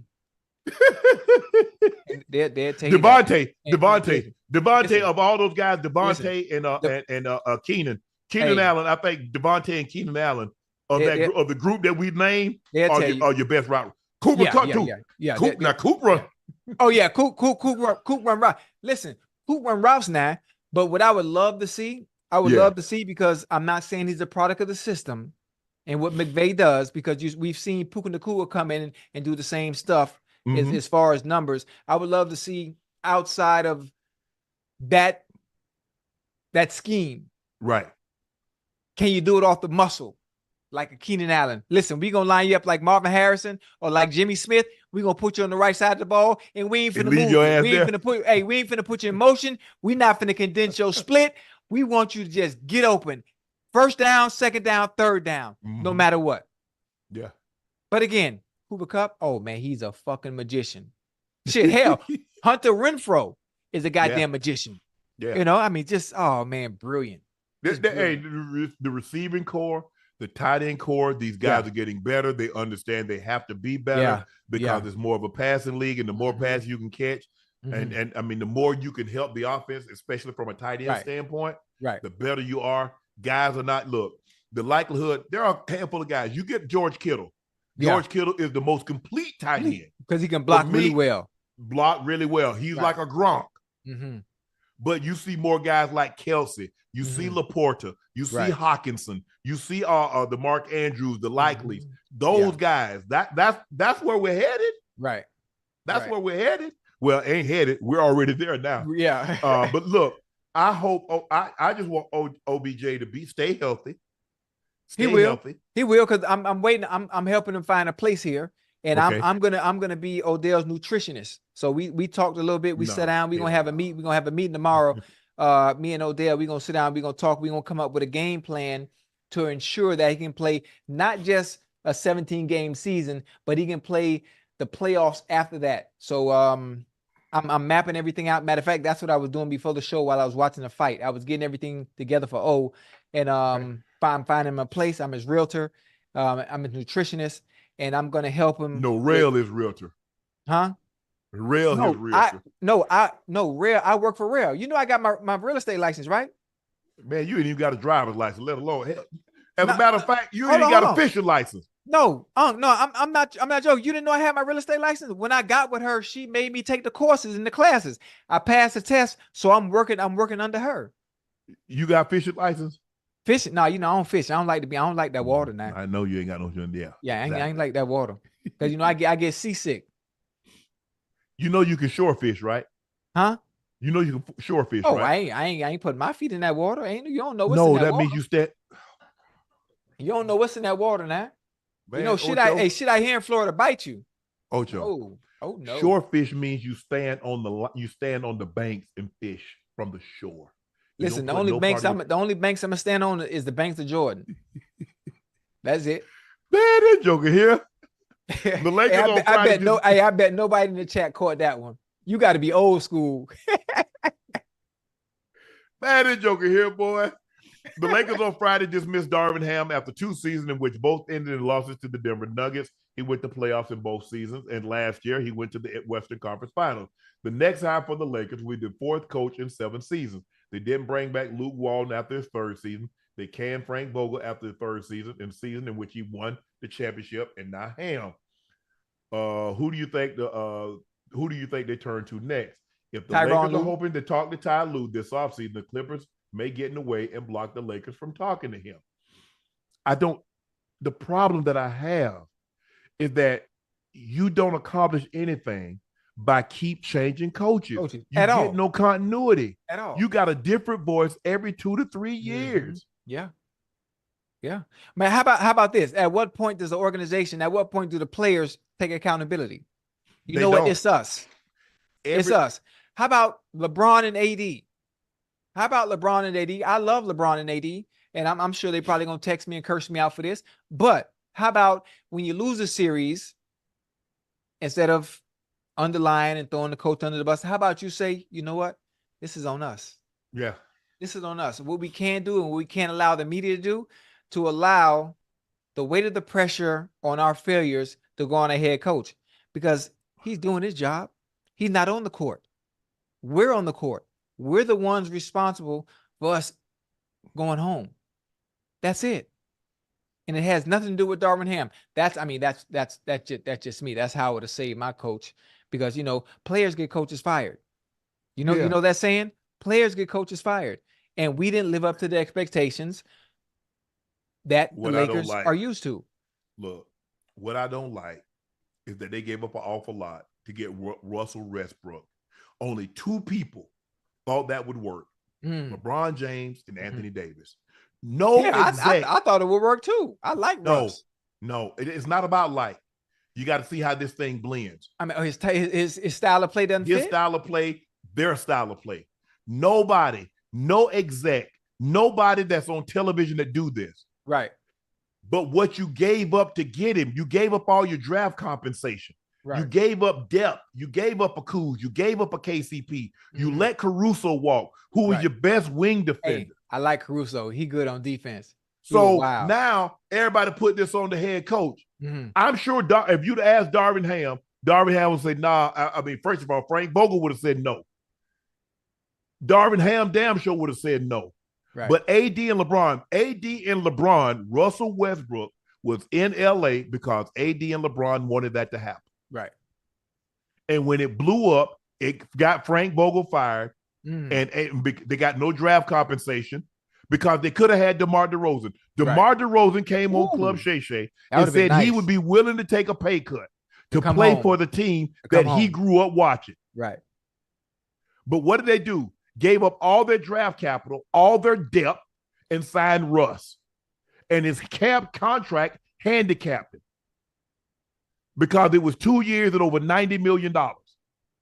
Woo. So let's not put this on Darvin Ham. Is Darvin Ham ever going to be thought of as Pat Riley or Phil Jackson? No. But this is not on Darvin Ham. See, this is what I know about players, great players, a lot of players. Everybody wants to be coached until it's time to actually coach him. You gotta, you blame somebody else. And I was one of the guys. Somebody else make a mistake because I can take it.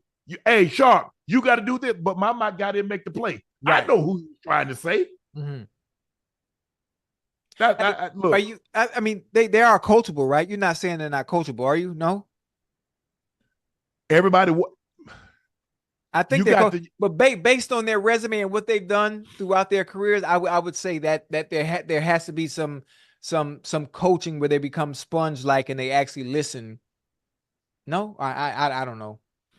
I just think the thing is that at some point in time, We can't keep blaming coaches. Coaches, right. When do we blame the organization? When does Rob Pelinka? Wait, did I say that right? Rob Pelinka? Yeah, Pelinka. Yeah, see, I know my shit. Rob Pelinka, you know what? That's on me. That's on me. How about you get in front of the camera like Jerry Jones just one time? You know what? This is on me. It's okay, do it. Most general managers are going to do what the best players suggest they do. They got Kevin Durant went to Golden State because Steph, Clay, and Draymond signed off on it. Right. Had they said no, it wouldn't have happened. If AD and LeBron says no, we think we'd be better served with someone other than Russ. Right. Russ wouldn't have been in LA. Okay. Budenholzer, if Giannis didn't want him gone, he wouldn't be gone. If Adrian Griffin, 43 games in the season, he's 30-13, he's gone because that's what Giannis wanted. It's as simple as that. Damn. This is not no Shannon. No, everybody knows this. Y'all know this in the chat. It's really that simple. The only guy that couldn't get bullied, two guys couldn't get bullied, Jerry Krause and Pat Riley. Right. Because everybody that Jordan wanted to get, Jerry Krause said no. No. Right. That's crazy. Pat Riley says no. Pat Riley empowered Eric Spoelstra. Whatever y'all do, win, lose, or draw, y'all gonna do it with him. Because I ain't coming down. And I ain't firing him. So y'all decide. Figure it out. Yeah, Spo's a great coach, man. No true super. I'm talking about super duper stars and continuously making it to the playoffs and getting it done. Right. You see, well, they had an opportunity to get Kyrie. I don't know if they had the assets to get it. Right. You have no draft compensation. That's the thing. Now, maybe if you'd have kept that draft compensation, maybe you have enough pieces now to give Brooklyn. Okay, we'll give you 2-3 first rounders. We'll give you solid players for Kevin Durant and pair him with Anthony Davis. Or whomever, somebody else, a Dame. Now imagine you got Dame, you got first round picks, and you got a Kuz and some of these other guys. Right. But he's gone now. What they should have done is hire Ty Lue from the jump. That's who LeBron really, really wanted, Ty Lue. Right. But they were unwilling to give him the deal. They wanted to make 2 years and then option. He's like, no, I want 5 years. And unfortunately, I don't believe Ty Lue's going to win with the Clippers because his best player is always hurt come playoff time. Kawhi. He got bulky knees. And they signed Kawhi. They know that's a bad contract, but they're going into a new building next year, and you got to have stars. Right. Stars bring seats, you out. Put fans in the seats. Yes. Well, what about JJ Redick? I saw his name in the pot too. I saw that the Charlotte Hornets were interested in JJ Redick. Oh, I thought it was the Lakers. Or both. That was the first. I just heard that recently. I think a lot of people are trying to put 2 and 2 together because LeBron is doing the podcast with JJ. Right. And so they're trying to connect the dots. And maybe that is. I didn't really look at it like that. I like it. But I just don't think you can just keep hiring coaches. I just don't think that's conducive for winning. Yeah, name somebody that they've had how many head coaches in the last 7 years? 4? Yeah. The cycle will continue to repeat itself. Yeah. So Lonzo Ball had exercised his player option for the 2024 season, locking in his salary at $21.4 million for next season. The decision was a no-brainer, given Lonzo hasn't played since January of 2022 due to knee problems. He's undergone serious procedures on the troublesome left knee, including cartilage transplant in 2023. They can transplant cartilage now? Yeah, we just talked about that the other night. Hell, I'm finna go get me some. You can't. Hell, he did it. I mean, but he younger. He younger than you. You want to open up your knee this If they late in the go, game? if they're gonna put some cartilage in there and have me up there jumping, he put this 40-inch vertical on y'all again. Yeah, 48. 40. Oh, 40. Now you know you ain't had no 40-inch vertical now. Come on now. Don't do that. Don't do that. Don't do that. 3-time state champ in the triple jump. 3. All right. Show me some footage. 3-time Ocho. I mean, look, that was a no-brainer. Considering you haven't played in all, by the time the season run around, it's going to be 2.5 years since you last played. You know, if you were to opt out, you're not getting $21 million. So the best thing you could do, hey, let me get this, because moving forward, he's probably going to be on a 1-year deal where he has to prove himself every year. He proves himself, and then he gets to another bag. No. I can't give you another bag. Based on this history, these knees might go out at any time. So you don't think if he plays healthy and proves himself, throughout the entirety of the year, the chances of getting a new deal, a big bag, is not possible? I don't think so. Not with his injury history. Oh, okay. I see what you mean. Yeah. So I hope he can get back. I hope he can get back on the court. I hope he can, heal up and show. And plus, hey, Lakers have some. They took Lonzo. They could have got Jason Tatum. They could have got De'Aaron Fox. Lakers could have got Tatum. Yeah, they took Lonzo Ball. Damn. So they've made some mistakes. They let Caruso go. He was your best wing defender. What could they do this year? They didn't have anybody that could really stay in front of Jamal Murray. Yeah. They struggle with point guards. Shea, De'Aaron Fox, any point guard that had any level of speed, change of direction, it was a problem for him. Damn. Lakers will be back. Cowboy fans are reportedly mad at Michael Parsons wrestling a sumo wrestler in Tokyo. Clips of Michael Parsons taking on a sumo wrestler during a trip gone viral. The first round, obviously, didn't go exactly as Parsons. CJ Stroud, clown Parsons, with the too small gesture with the sumo wrestler mimic as well. Parsons quickly asked for a rematch. The 2-time Pro Bowler came out with extra force in round 2 after a few seconds of struggle within the dojo. Parsons was able to shove his opponent out of the circle. Parsons returned the favor and said, "Too small," even posted a clip on Twitter with a triumphant caption, "One thing you won't do is disrespect the Lion and think I'm not finna lock in," wrote Parsons. Oh, something happened to Ocho's feed. Now, I used to watch sumo. They used to have the summer dojo and the spring dojo, the bar shows when the sumo wrestlers, and they try to go, try to get the rank, the Osekis.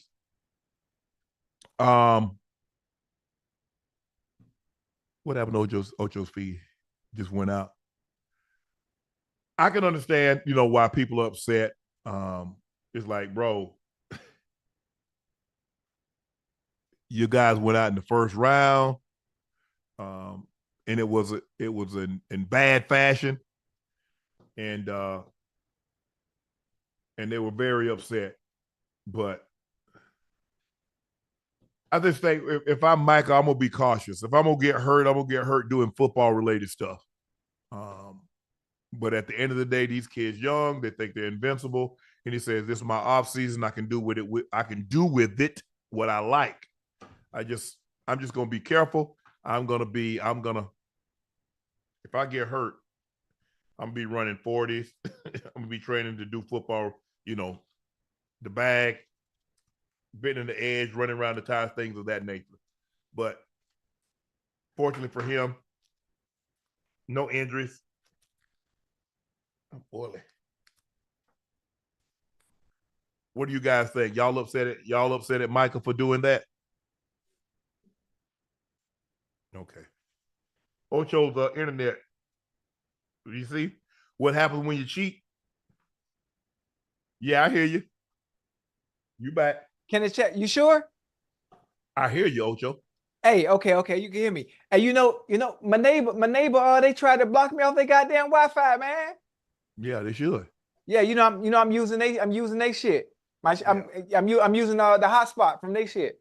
Well, speaking of sumo wrestlers, about a month ago, I think it's about a month ago, Okay. the most famous American sumo wrestler. His give birth name was Chad Rowan. His sumo name was Ayyyy Bono. Oh yeah. Okay. He passed away. I used to watch him in Wakana Hana. I used to love sumo wrestling. Yeah. It's an interesting sport. Yeah. They throw the little salt and ward the spirits off. Mm-hmm. Yeah, but why are fans upset about Micah doing sumo wrestling? Because he can get hurt. If I'm gonna get hurt, I'm gonna get hurt doing sumo stuff. I mean, not sumo stuff, football related stuff. Yeah. Hey, listen, you can't live your life like that, man. You can't live your life. Micah's young. He's enjoying himself. It's the off season. He's training right now, even though he is in Tokyo. This is the time you gradually build yourself back up into getting in the playing shape, or as far as I'm concerned, like we're in May now. You get yourself into OTA shape. Mm-hmm. So doing a little sumo stuff. Just he's probably gonna come to OTAs because he ain't got no contract. Oh, that's right. That's right. He probably not gonna show up to you. Yeah, but he working though. He working. Yeah. I'm not worried about that. Yeah, but I think that's neither here nor there. Just having some fun, enjoying the culture out there while you're in Tokyo. And he wrestled too.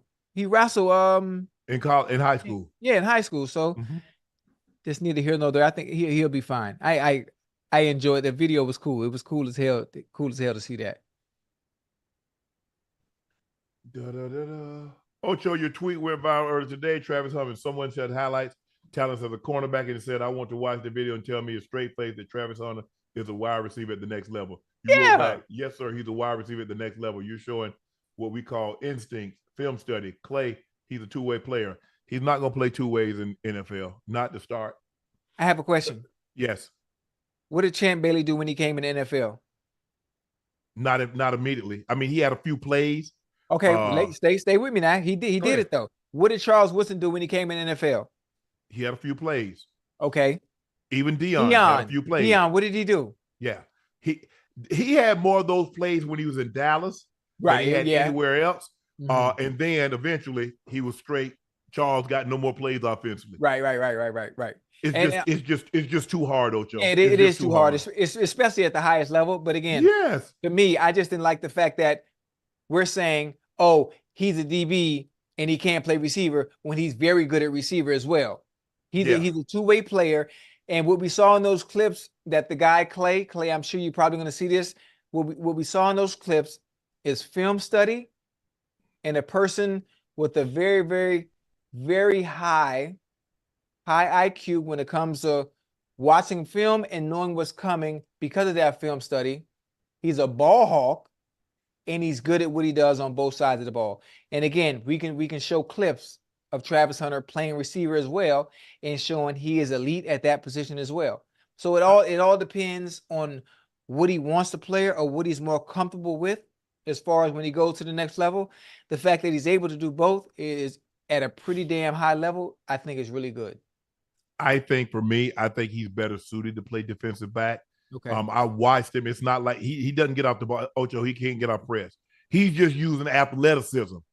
At this point in time, if you can't get off press, you ain't going to the next level to learn how to get off press.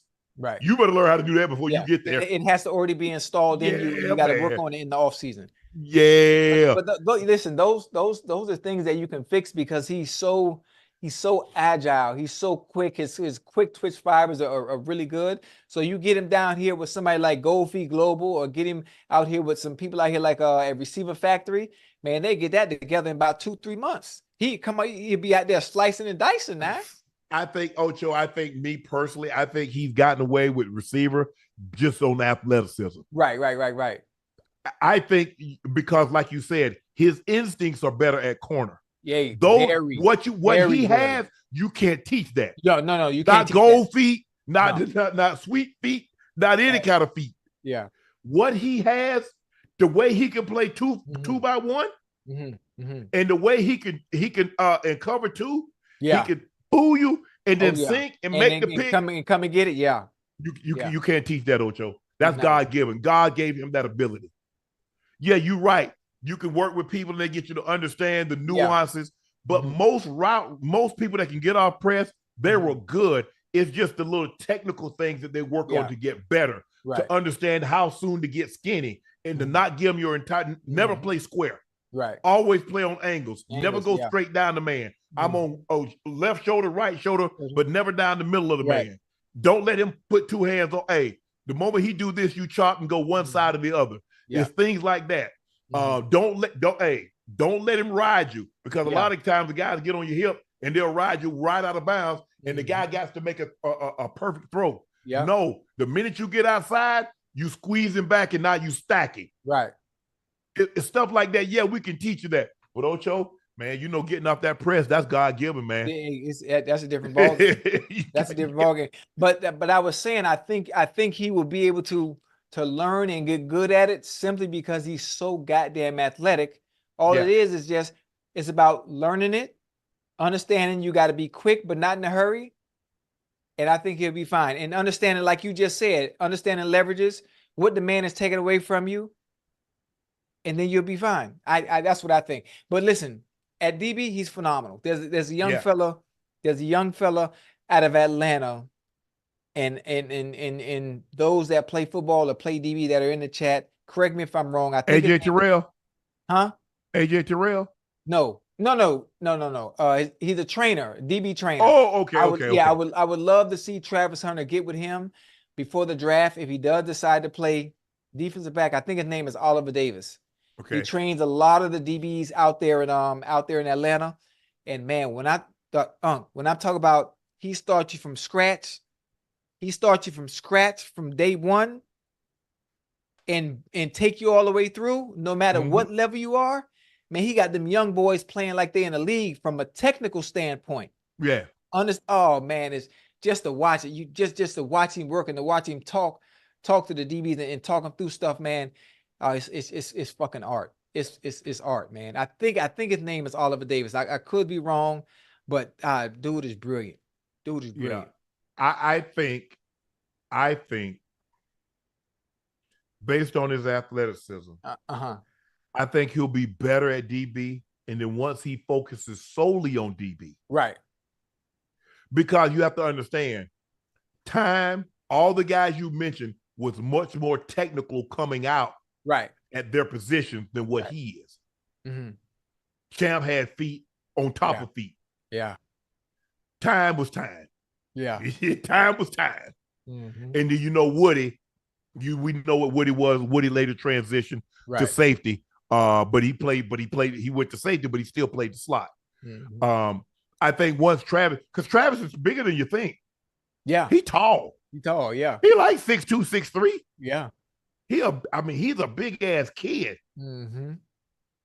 But just watching him and the way he moves and with his arm length, the way he can play, I think he'll be better. So I think he's gonna be a DB. Right. Okay. I think he's gonna be a DB. Listen, to me, I think it's a win-win either way.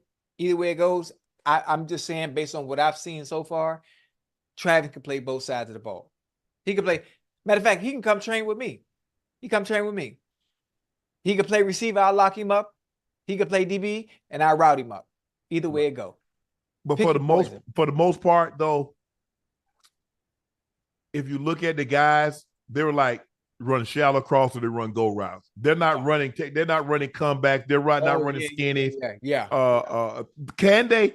But there's a difference. But it's hard to play consistently both sides of the ball. Right. Oh no, consistently because it takes the guys are too good. Oh no. Guys are too good. You talk about the best of the best. Oh no. I mean, you ain't going against, you ain't playing Alabama 1 week and then you play Vanderbilt and then you play Austin P, Georgia Sutton. No disrespect to none of those teams. Austin what? Austin P.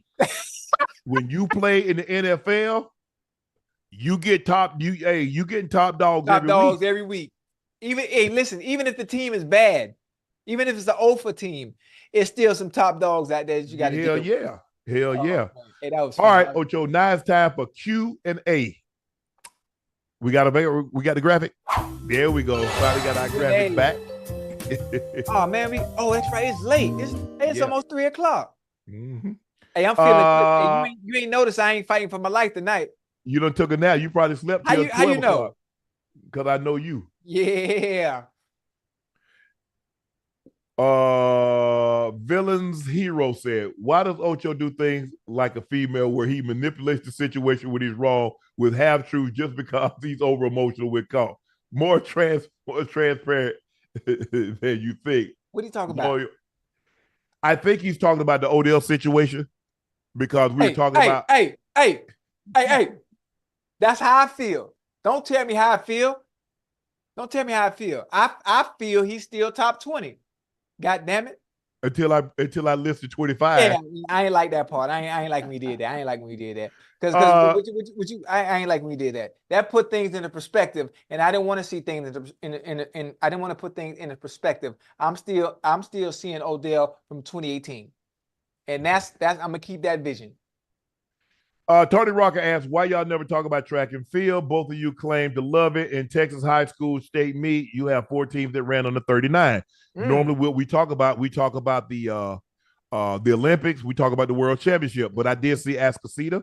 They ran 39, I think 39.14, which is the second fastest time. They also have the first fastest time in which they ran 38.76 earlier this year. They beat Duncanville again for the Class A. I also saw their 4x4 that ran 3:10, I think, if I'm not mistaken. So it's just, and I saw this young lady that broke the state. I think she broke the state record into a negative headwind. She ran 11:21, and the guy from Askasita into a negative headwind, he ran 10:19.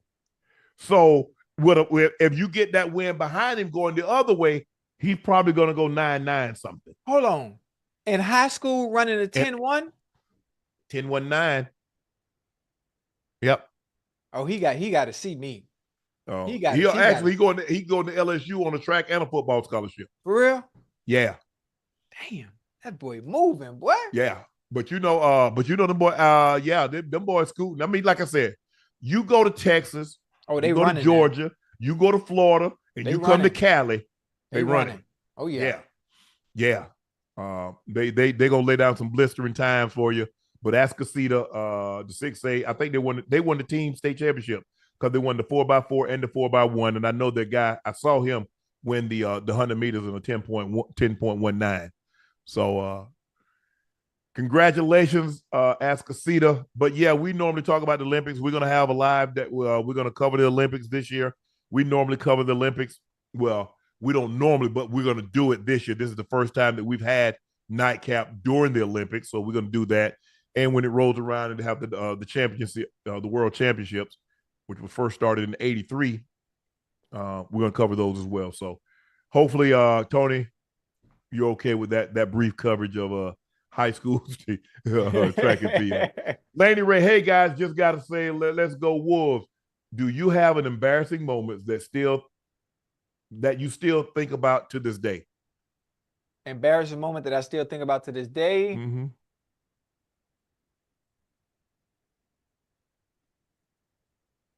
Damn, that's a good one. Embarrassing moment. You know what?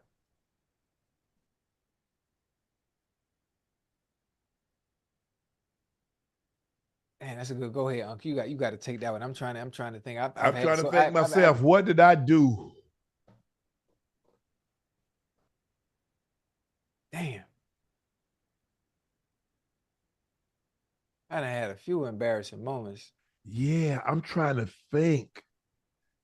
Were they were you just embarrassed and nobody else knew about them, or were they public? And that's what made it embarrassing. Yeah, public embarrassment. That's even worse. Oh, that's even worse. I'm trying to think. I mean, I think on the plane, I can be honest. Before flying out, obviously, I get to the airport. I like to get to the airport early, about 2 hours early. I always go to La Carreta. There's a La Carreta in the airport. I get 2 café con leches. So you already know I get that coffee in my system before the flight. So what do you think once I get in the air and I'm going anywhere over 3 hours, I get a little gassy sometimes.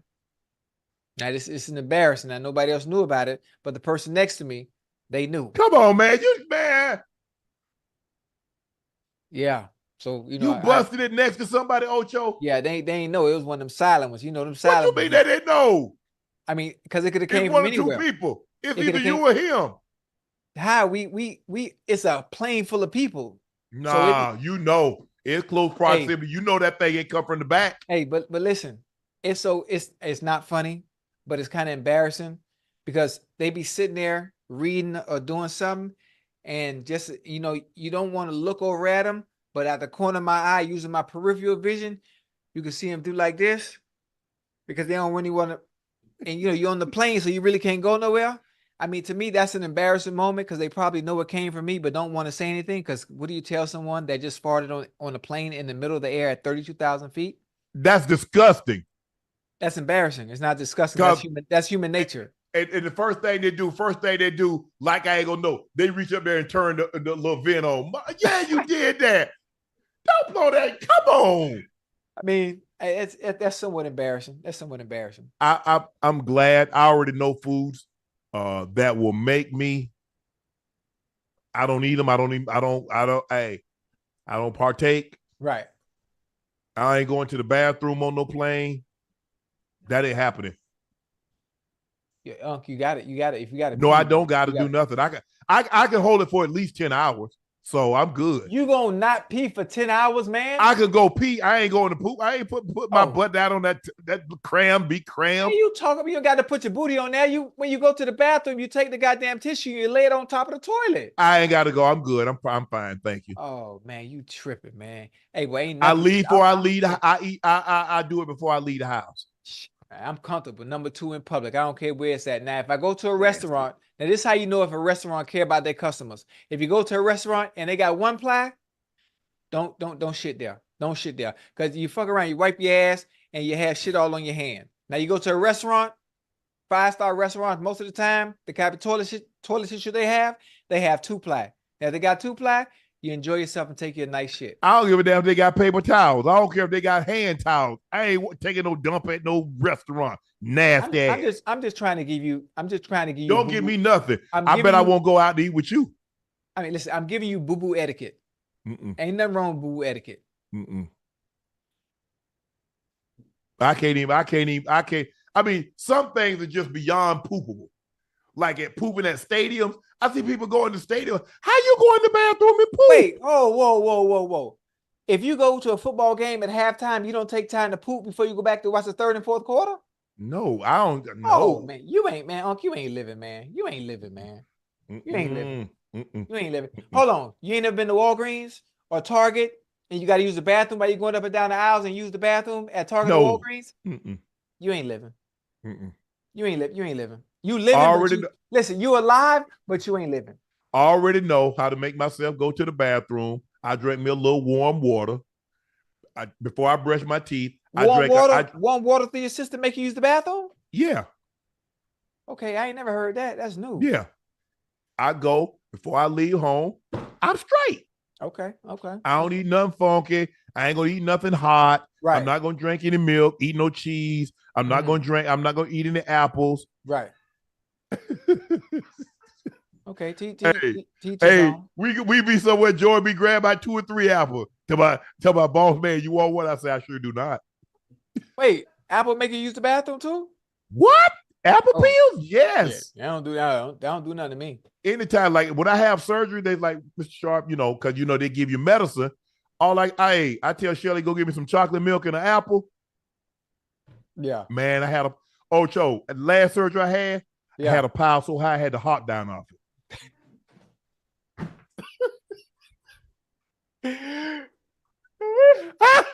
That's what I Ocho. I had to, Ocho had lying, Ocho. Man, don't tell nobody else that, man. You got too many people in the chat, man. Don't What happened? Man, I swear, I had me like a glass. I had this solo cup, yeah, about 3/4 of the way full with with chocolate milk. yeah. And all she had to do was just cut. I just eat the apple peels. I can eat the whole apple, but I just cut some slices off the apple peel. Right. Had to hop down off it. Yeah. I don't like that. man, y'all. Hey, somebody said the apple away, keep the doctor away. That's right. I don't mess with no apples. I only eat apples at my house, and I only eat them at a certain time. At night. No. I would never eat one at night. I got to get up out that bed, cuz. Oh, okay. You mess around and think you passing gas, and boy. Oh, and you have to have somebody come clean the whole room. Oh no. I eat them probably about 3:00 in the afternoon or in the morning. Yeah. But I don't eat them. If I'm going somewhere, I don't fool with them. Okay. I definitely, man, you talking about eat an apple. You think I eat an apple at 9:00 at night? I mean, listen, that's a delicacy. You know, having fruit before you go to bed. No. Okay. I could never do that.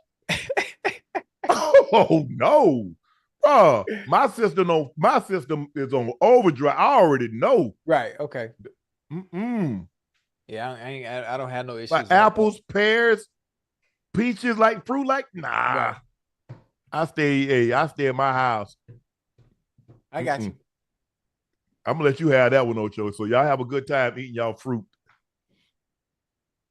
Okay. Dennis Barry said, with Mother's Day next Sunday, what was the gift you got her that really made her happy? For me, I got her CD changers, changer stereo, and a bunch of CDs from the '60s that took her to Tony Roma's for dinner.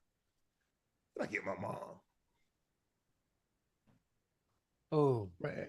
Well, it's actually Mother's Day every month for my mom. Consider she get a check. I'm trying to think.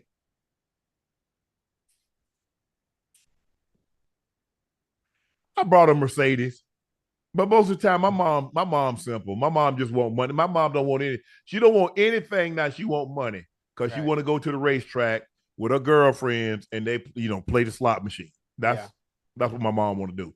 My grandmother for Mother's Day, I bought her one year. I bought a necklace, Ocho, and it was a diamond and a cross. It was gold, but it had diamonds inside of it.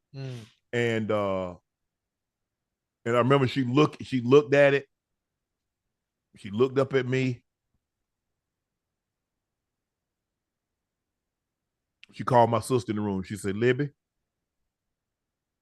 She said, Libby. I said, Libby, Granny called you. She came in there. She told my sister. She said, you see this chain? She said, yes, ma'am. She said, it's pretty. She said, it goes in the ground with me. My grandma never took it off. I brought her a watch. I brought her a watch at a local drugstore. But the band, I don't know if that was before your time, but they used to have a band, people older, probably my age, to understand. It was Crystal Flicks, so you could like twist the band. It was just like rubber band, but it was like a metal. Right. And it had big numbers, and it you look at night, it light up. She told my sister, she said, this necklace and this watch go in the ground with me. And we buried her wishes, we buried her in it. So that was probably the greatest gift I've ever given somebody because of what it meant, how she reacted when she received it. Right. I think the greatest gift I ever gave my grandma.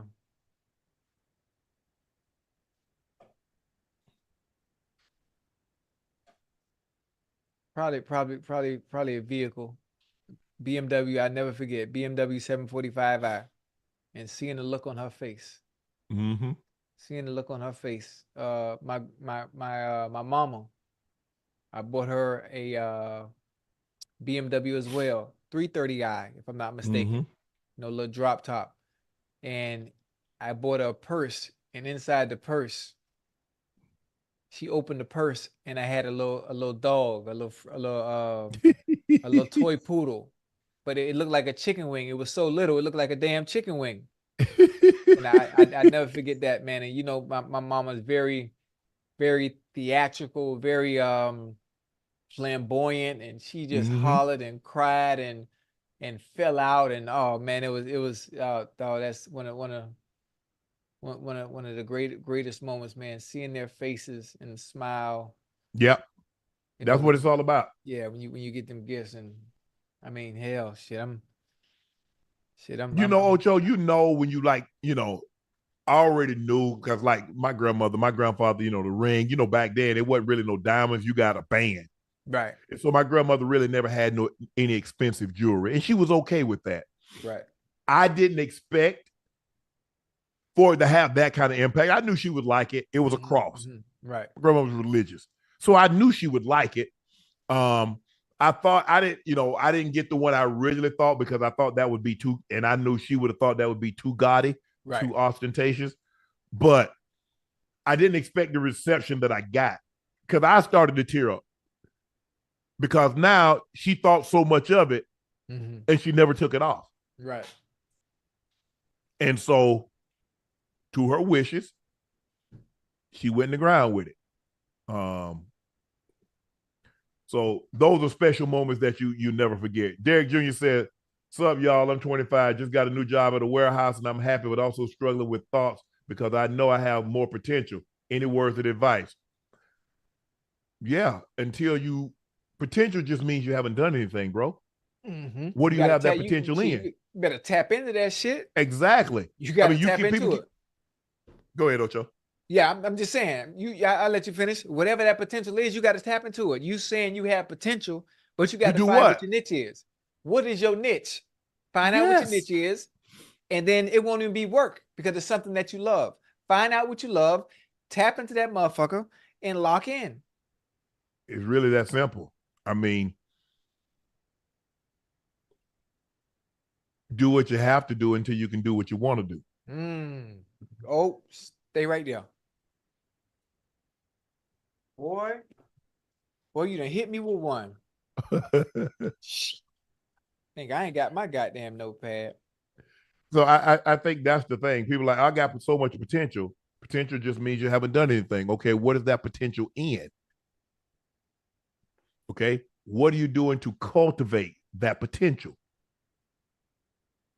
I mean, everybody has the potential to do something, but if it's not planted, if it's not harvested, so then what are we? We've all played with guys had so much potential, more potential than what we had. Yeah.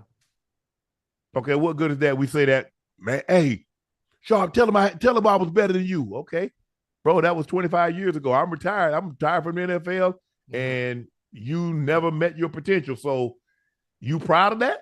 Right. Yeah. So, hey, Derek, bro, you got to tap in, bro. You got to find what that potential is in, and then travel down that road. But that doesn't mean you quit your job, bro. Now. Yeah, don't do that. Yeah. Don't do that. Lil said, "What's up, Unc Ocho? My name is Khalil, and it's my 18th birthday. Appreciate everything. Thanks for the amazing podcast. Lil, happy 18th birthday. Khalil, happy 18th birthday, bro. Keep up the great work, man. Happy birthday, boy. You know what to do tonight. Bam. What's up, Unc Ocho? Love y'all. Tune in every show. Where would y'all rank yourselves in the all-time tight end wide receiver list?" I'm number one. What you mean? Number one. I'm the greatest entertainer that has ever graced the NFL, ever been on the green grass, ever. Greatest entertainer ever. Now, all the other accolades and all the other stats, I don't care nothing about that. That ain't why I tried to make it. I found my lane and I stayed in it. The greatest entertainer to ever don an NFL field. Anybody else, if you disagree with me, let me know. Me personally, I love my career. I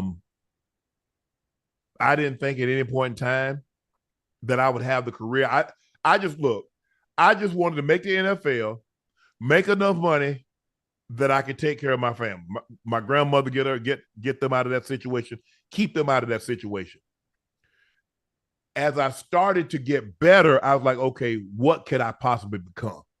I remember in 97, Mark Kisler, he was a writer. I think he is still right for Denver. He came up to me and said, you can make the Hall of Fame.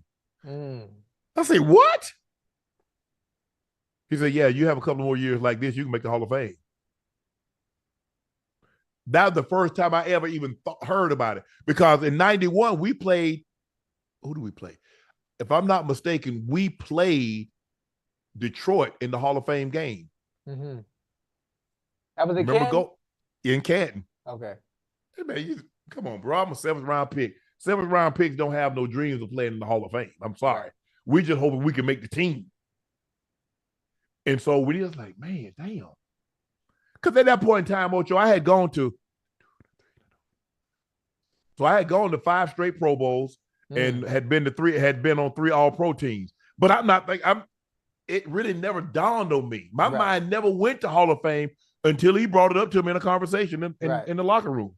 As a matter of fact, we was walking off the field.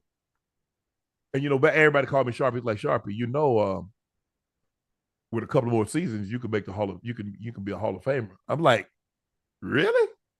He's like, yeah. So that was really the first time that it ever really dawned on me. But I'm okay wherever you rank me. 5, I think Gronk had better career than I had. I think Kelsey obviously had a way better career than I had. Gates, I don't think Gates gets enough credit. Gonzo, but I'm good. I don't even worry about it. I did what I did. I think y'all know from the way I talk and the way I'm so motivated, I got everything out of my God-given ability. I couldn't have, hey, I wish I could have stayed healthy like Kelsey, but I missed a season due to injuries. Not in one season, but over the course, I missed 16 games. So do I have maybe another 1,000 yards instead of 10,000? I have 11. Instead of 815, maybe I have 900 catches. But I don't think that changes anybody's perception of me, because I was the first with 700 catches, the first with 800 catches, the first with 9,000 yards, first with 10,000 yards, had all the records. But I'm good. Guys come along, and at some point in time, these guys is going to move down. But hey, my kids will be able to look back and say, hey, you know what, guys? My dad had all these records. My dad is in the Hall of Fame. They'll be able to go see my grandkids, great grands will always be able to go see that. So I'm good. I'm good where I am. I am, Ocho. I'm content.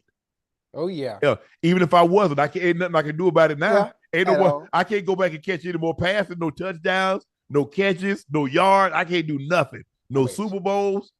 I'm good. I'm better than good. Freddie Clay 15 said, what's up, Uncle Ocho?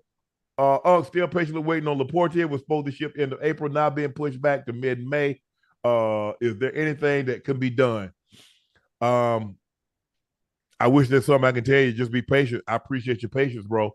Hopefully you're on the list. That mid-May, we just got a shipment in, 1,500 cases. But bro, that's I kind of let them handle that. But I'll check. Freddie, I will do that. I'll check.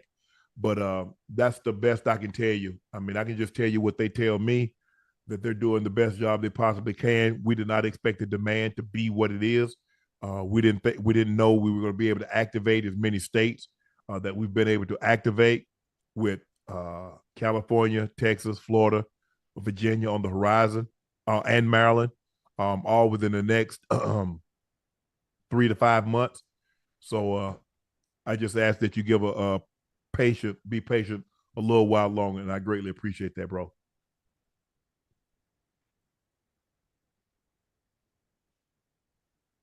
Appreciate that. Go back. Oh man. Where we at? Okay. Time limit, Ocho. Hey, it's almost 3 o'clock. I know. I'm And I good. ain't I'm trying. good though, because I took a 4-hour nap during the day. That ain't no nap. You went to sleep. Nah, it was only 4 hours. Naps normally run around somewhere between 20 and 30 minutes. That ain't no nap, Unc. That's like a long blink. Well, okay. Thank you for joining us. Thank you for staying up late or watching another episode of Nightcap. Please make sure you hit that like button. Please make sure you hit that subscribe button. And thank you guys for selling out Shea by Laportier.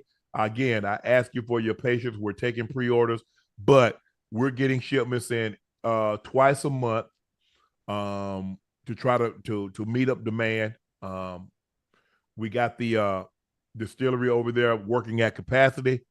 But bro, that's really all I can tell you guys. I'm sorry, but thank you for being patient. Please make sure you go follow my media company on all its pages, on all its platforms. Shay Media at Shay Media. I have a clothing company at 84 Clothing, and that's spelled 84. 84 is spelled out. Ocho cigars are back in stock, so make sure you go clear them out again. That's 85cigars.com/shop. That's 85cigars.com/shop. Canelo Alvarez gets a unanimous victory over Jaime Munguia. 117, 110, 116, 111, 115, 112. Katt Williams was sensational. Again, he's Katt. What do we expect?